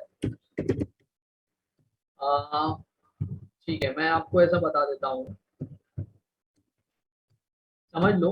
हॉट स्टोरेज वो है जैसे कि हम लोग जो ड्रेस पहनते हैं ना ऑन अ डेली बेसिस, ठीक है, तो हॉट स्टोरेज मतलब क्या कि भाई अब ये जीन्स है और ये शर्ट है, ये मेरा डेली यूजेज का है, मुझे अभी एट नाउ करंट टाइम मुझे उसकी ज़रूरत है और मुझे उसकी ज़रूरत रहेगी फॉर अ स्पेसिफिक टाइम, मैं उसको पहनूंगा और मैं बाहर जाऊंगा। हॉट स्टोरेज का काम ही वही होता है कि उसके अंदर वो रन टाइम में तुमको वो जो डेटा है वो डेटा की नीड होती है, तो तुम उसको हॉट स्टोरेज में रखते हो, फाइन। और वार्म स्टोरेज मतलब क्या कि ठीक है, अप टू 24 आवर्स, मतलब मुझे हर एक दिन में या हर 48 आवर्स में, बेसिकली 24 आवर्स और यू कैन से 48 आवर्स में मुझे उस डेटा की जरूरत है, ठीक है, ठीक है। I need that data for what, for processing, ठीक है। Now what is an hot storage? So hot storage basically I need data, that data at this current time, process, तो हमने उसको हॉट स्टोरेज में रख दिया कि भाई मुझे इस अभी की अभी जरूरत है, मुझे अभी इसका प्रोसेस करना है। कोल्ड स्टोरेज और आर्काइवल स्टोरेज मतलब क्या, उसका एक AWS का ग्लेशियर होता है, S3 ग्लेशियर हम लोग जिसको बोलते हैं बेसिकली, S3 जो है, S3 एक कंसेप्ट है बकेटिंग का, ऑब्जेक्ट स्टोरेज का, वो तुम्हारा वार्म स्टोरेज में आ जाएगा, ठीक है, तुम उसको 24 आवर्स में कभी भी एक्सेस कर सकते हो। कोल्ड स्टोरेज में वो डेटा हमने उसको रख दिया है, हम लोग उसको लूज नहीं कर रहे, हम लोग उसको रिमूव नहीं कर रहे, डिलीट नहीं कर रहे, हम उसको एक आर्काइवल स्टोरेज में रख दिया, ठीक है। जैसे कि समझ लो एक तुम्हारा ब्लेजर है, राइट, तुम्हारा लाइक वेडिंग का तुम जो पहन के जाते हो, तो वो रोज तो नहीं पहनते ना, वो जो एक वेडिंग फंक्शन का जो स्पेसिफिक ड्रेस होता है, वो हम एक बार वेडिंग फंक्शन हो गया तो हम लोग उसको उठा के रखते थे कबर्ड में, राइट। सो हम उसको फिर बाद में 6 महीने बाद या 7 महीने बाद उसको हम प्रोसेस करते हैं, तो हम आर्काइवल स्टोरेज में उसको रख देते हैं कि भाई मुझे अभी इसकी नीड नहीं है, मुझे इसको चाहिए रहेगा, ठीक है।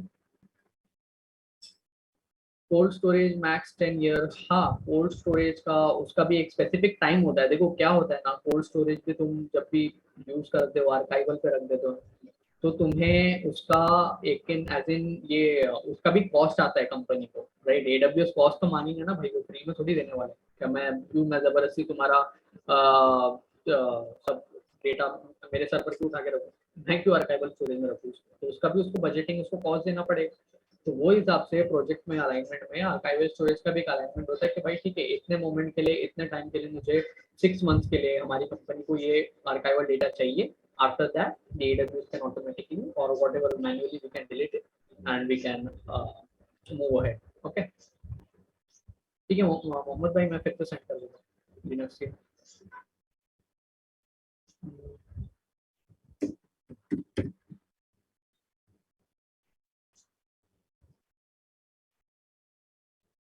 ठीक है, मैंने सेंड कर दिया। करण सिंह, ये टेप ड्राइवर, आप क्वेश्चन पूछ रहे हो क्या या ऐसा कुछ बता रहे हो?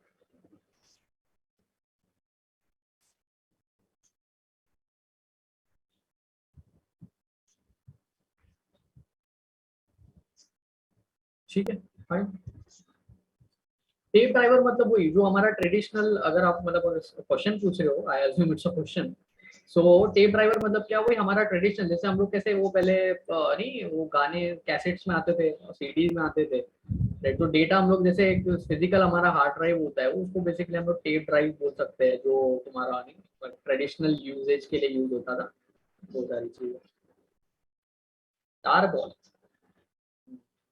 तार बॉल तो मतलब कैसा होता है, तार बॉल बेसिकली जैसे हमारी जिप होती है ना, जिप फाइल जो हम लोग वर्क करके सेंड करते हैं विंडोज में, तो टार बॉल बेसिकली हम लोग उसको यूज करते हैं, तो जो तुम हमारी जो रेपोजिटरीज है उसको हम एक स्पेसिफिक एक ऐसा बैग में हम लोग उसको जिप लगा के सेंड करते हैं, एंड हम लोग उसको फिर टार बॉल को वहाँ पे अनटार करते हैं, जैसे कि वो नहीं जिप और अनजिप करते हैं हम लोग विंडोज में, बेसिकली वैसे ही काम होता है। फायर बॉल, तो फायर बॉल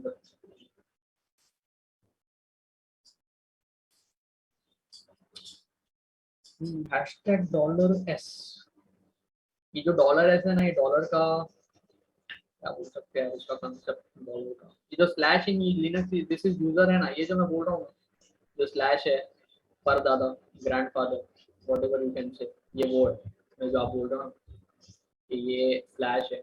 तो बेसिकली ये एज एन एक समझ लो कि यहाँ से ही सब स्टार्ट होता है, वो बोलते हैं भाई मैं मतलब नहीं एब्सोल्यूट पाथ हूँ, रूट पर भी जाना है तो स्लैश से आना पड़ेगा। देखो आप लोग को यहाँ पर एक चीज कॉमन दिख रही होगी, slash root slash boot slash dev slash, सब स्लैश से स्टार्ट हो रहा है। कहीं पर है क्या ऐसा कि मैंने स्लैश हटा के बिन कर दिया? नहीं, राइट। तो मुझे ये सारी चीजें इसके अंदर स्लैश से एब्सोल्यूट पाथ देके स्टार्ट करनी पड़ती है।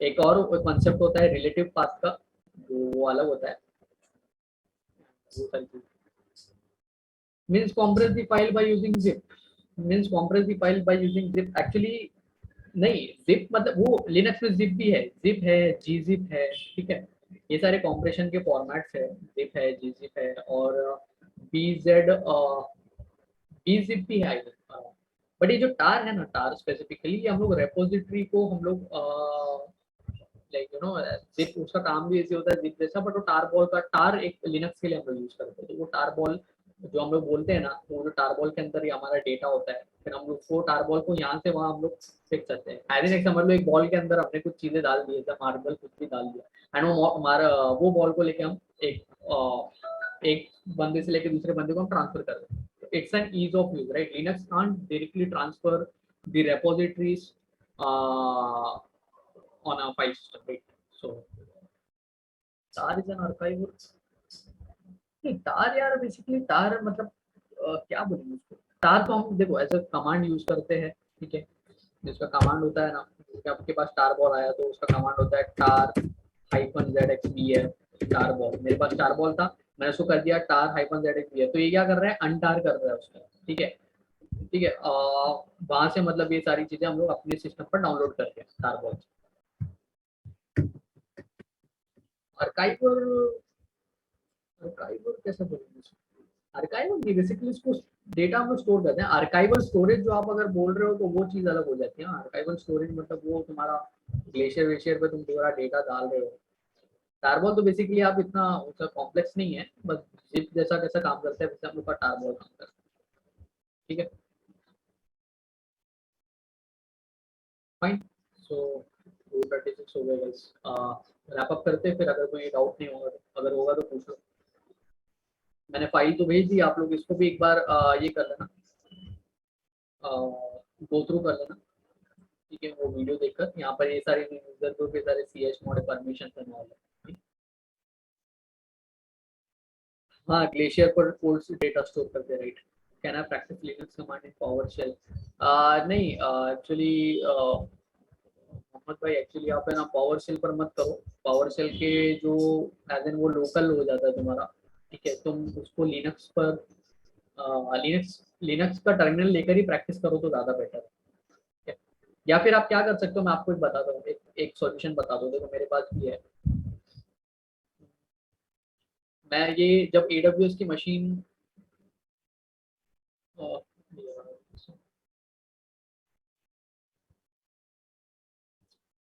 CMD प्रॉम्प्ट पे, हाँ नहीं CMD प्रॉम्प्ट जो है ना, CMD प्रॉम्प्ट आपका बेसिकली ये local file system, local machine हो जाता है, राइट।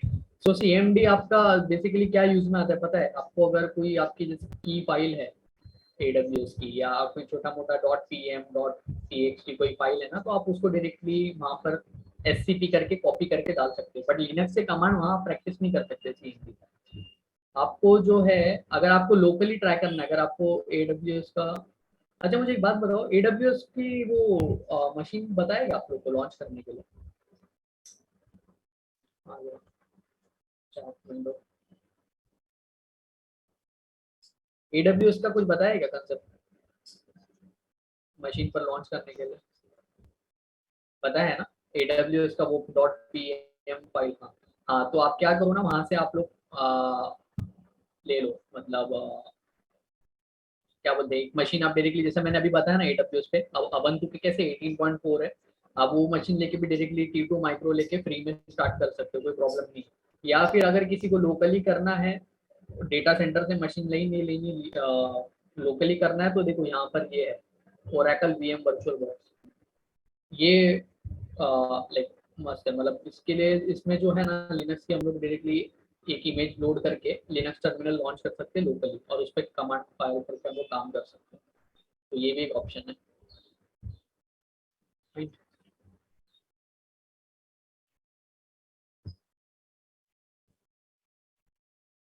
ठीक है,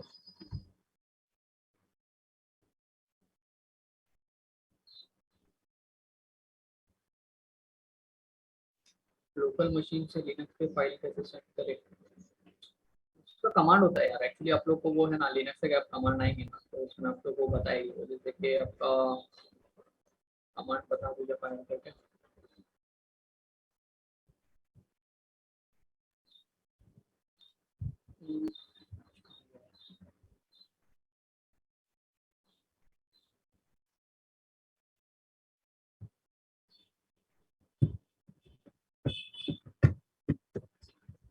SCP-I, चलो ठीक है CMD भी बता देता हूँ कमांड, और क्या कुछ नहीं, हम लॉन्च करके यार टाइम चला जाएगा उसके अंदर। प्लीज एक्सप्लेन सैन नैस डैश, वो NAS मतलब बेसिकली नेटवर्क अटैच स्टोरेज होता है, तुम्हारा डैश मतलब तुम्हारा डायरेक्ट अटैच स्टोरेज होता है, तो क्या होता है ना, जो तुम्हारा नेटवर्क पर काम होता है, या फिर तुम्हारा क्या बोल सकते हैं हम लोग, स्टोरेज से जो भी तुम्हारा काम होता है, और नेटवर्क से जो भी तुम्हारा काम होता है, तो बेसिकली नेटवर्क से जो डेटा आ रहा है तो तुम्हारा, तुम उसको बोल सकते हो कि नेटवर्क अटैच स्टोरेज है ये। और एक और क्या था उसके अंदर, स्टोरेज मतलब वो शेयरिंग है, स्टोरेज शेयरिंग के लिए यूज होता है वो। एंड कंप्यूटर के अंदर जो तुम्हारा डायरेक्टली, जैसे डैश हो गया, तुमने अगर डायरेक्टली अटैच स्टोरेज बोला तो तुम्हारा स्टोरेज डायरेक्टली कंप्यूटर के अंदर अटैच, जैसे कि हमने हार्ड ड्राइव को या हार्ड डिस्क को हमने सीपीयू के अंदर डाल के हमने कंप्यूटर में अटैच कर दिया, राइट, तो तुम्हारा डायरेक्ट अटैच स्टोरेज हो गया। अगर by network it is coming, then it is called as network attach storage. And SAN तो स्टोरेज एरिया नेटवर्क हम लोग बोलते हैं उसको, ठीक है। ठीक है, तो हाँ, CMD प्रॉम्प्ट मैं बता रहा था। देखो यहाँ पर तुम गए, अभी तुमको वो पाथ स्पेसिफाई करना रहता है, लोकल मशीन से अगर तुम कोई की ट्रांसफर कर रहे हो समझ लो ubuntu की मशीन पे, तो तुमको वो स्पेसिफाई करना पड़ेगा बात कि भाई एडमिन से मेरा डाउनलोड्स में है या कहाँ पर है। जैसे मेरा डाउनलोड्स में है, तो मैंने उसको डाउनलोड करके टैप कर दिया, मैं डाउनलोड्स में आ गया। अब मैं क्या करूँगा, scp-i whatever the key name is, key name, and फिर से आपको वो की नेम डालना पड़ेगा परमिशन के लिए, क्योंकि जब भी आप कोई डेटा ट्रांसफर करते हो तो आपको की का वैलिडिटी देना पड़ती है, ठीक है।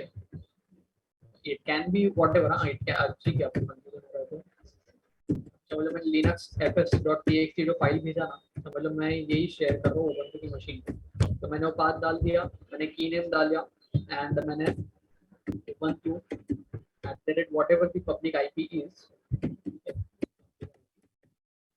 एंड मैंने एक उसका बिल्ड करके मुझे यहाँ पर होम पर स्टोर करना है, ये उसका पूरा काम है।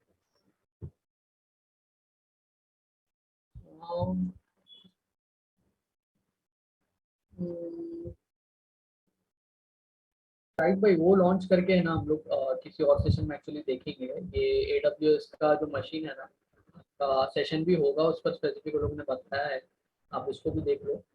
एक्चुअली मैंने फिलहाल लॉग आउट कर दिया, तो मुझे पूरा चीज़ें फिर से करना पड़ेगा।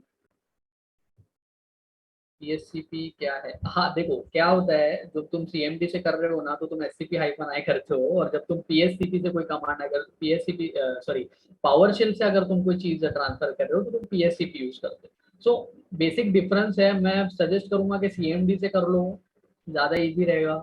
पावर शेल से करोगे तो भी योर चॉइस, ठीक है।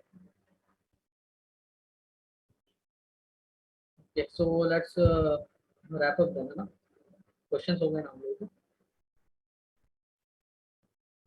वो फाइल मिल गई है ना लिनक्स की आप लोगों को जो मैंने शेयर किया, अगर नहीं होंगी तो किसी के पास अगर होगी तो आप लोग वो चैट में डालें, ठीक है। नहीं मिली, मैं 2 बार सेंड किया हुआ है।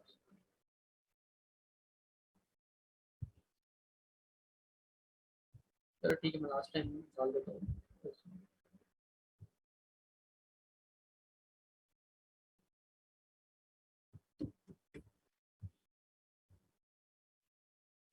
हाँ थैंक्स निशान, सेंडिंग पर, ठीक है। निशान ने देखो भेजा है, यहाँ से डाउनलोड कर लो, ठीक है।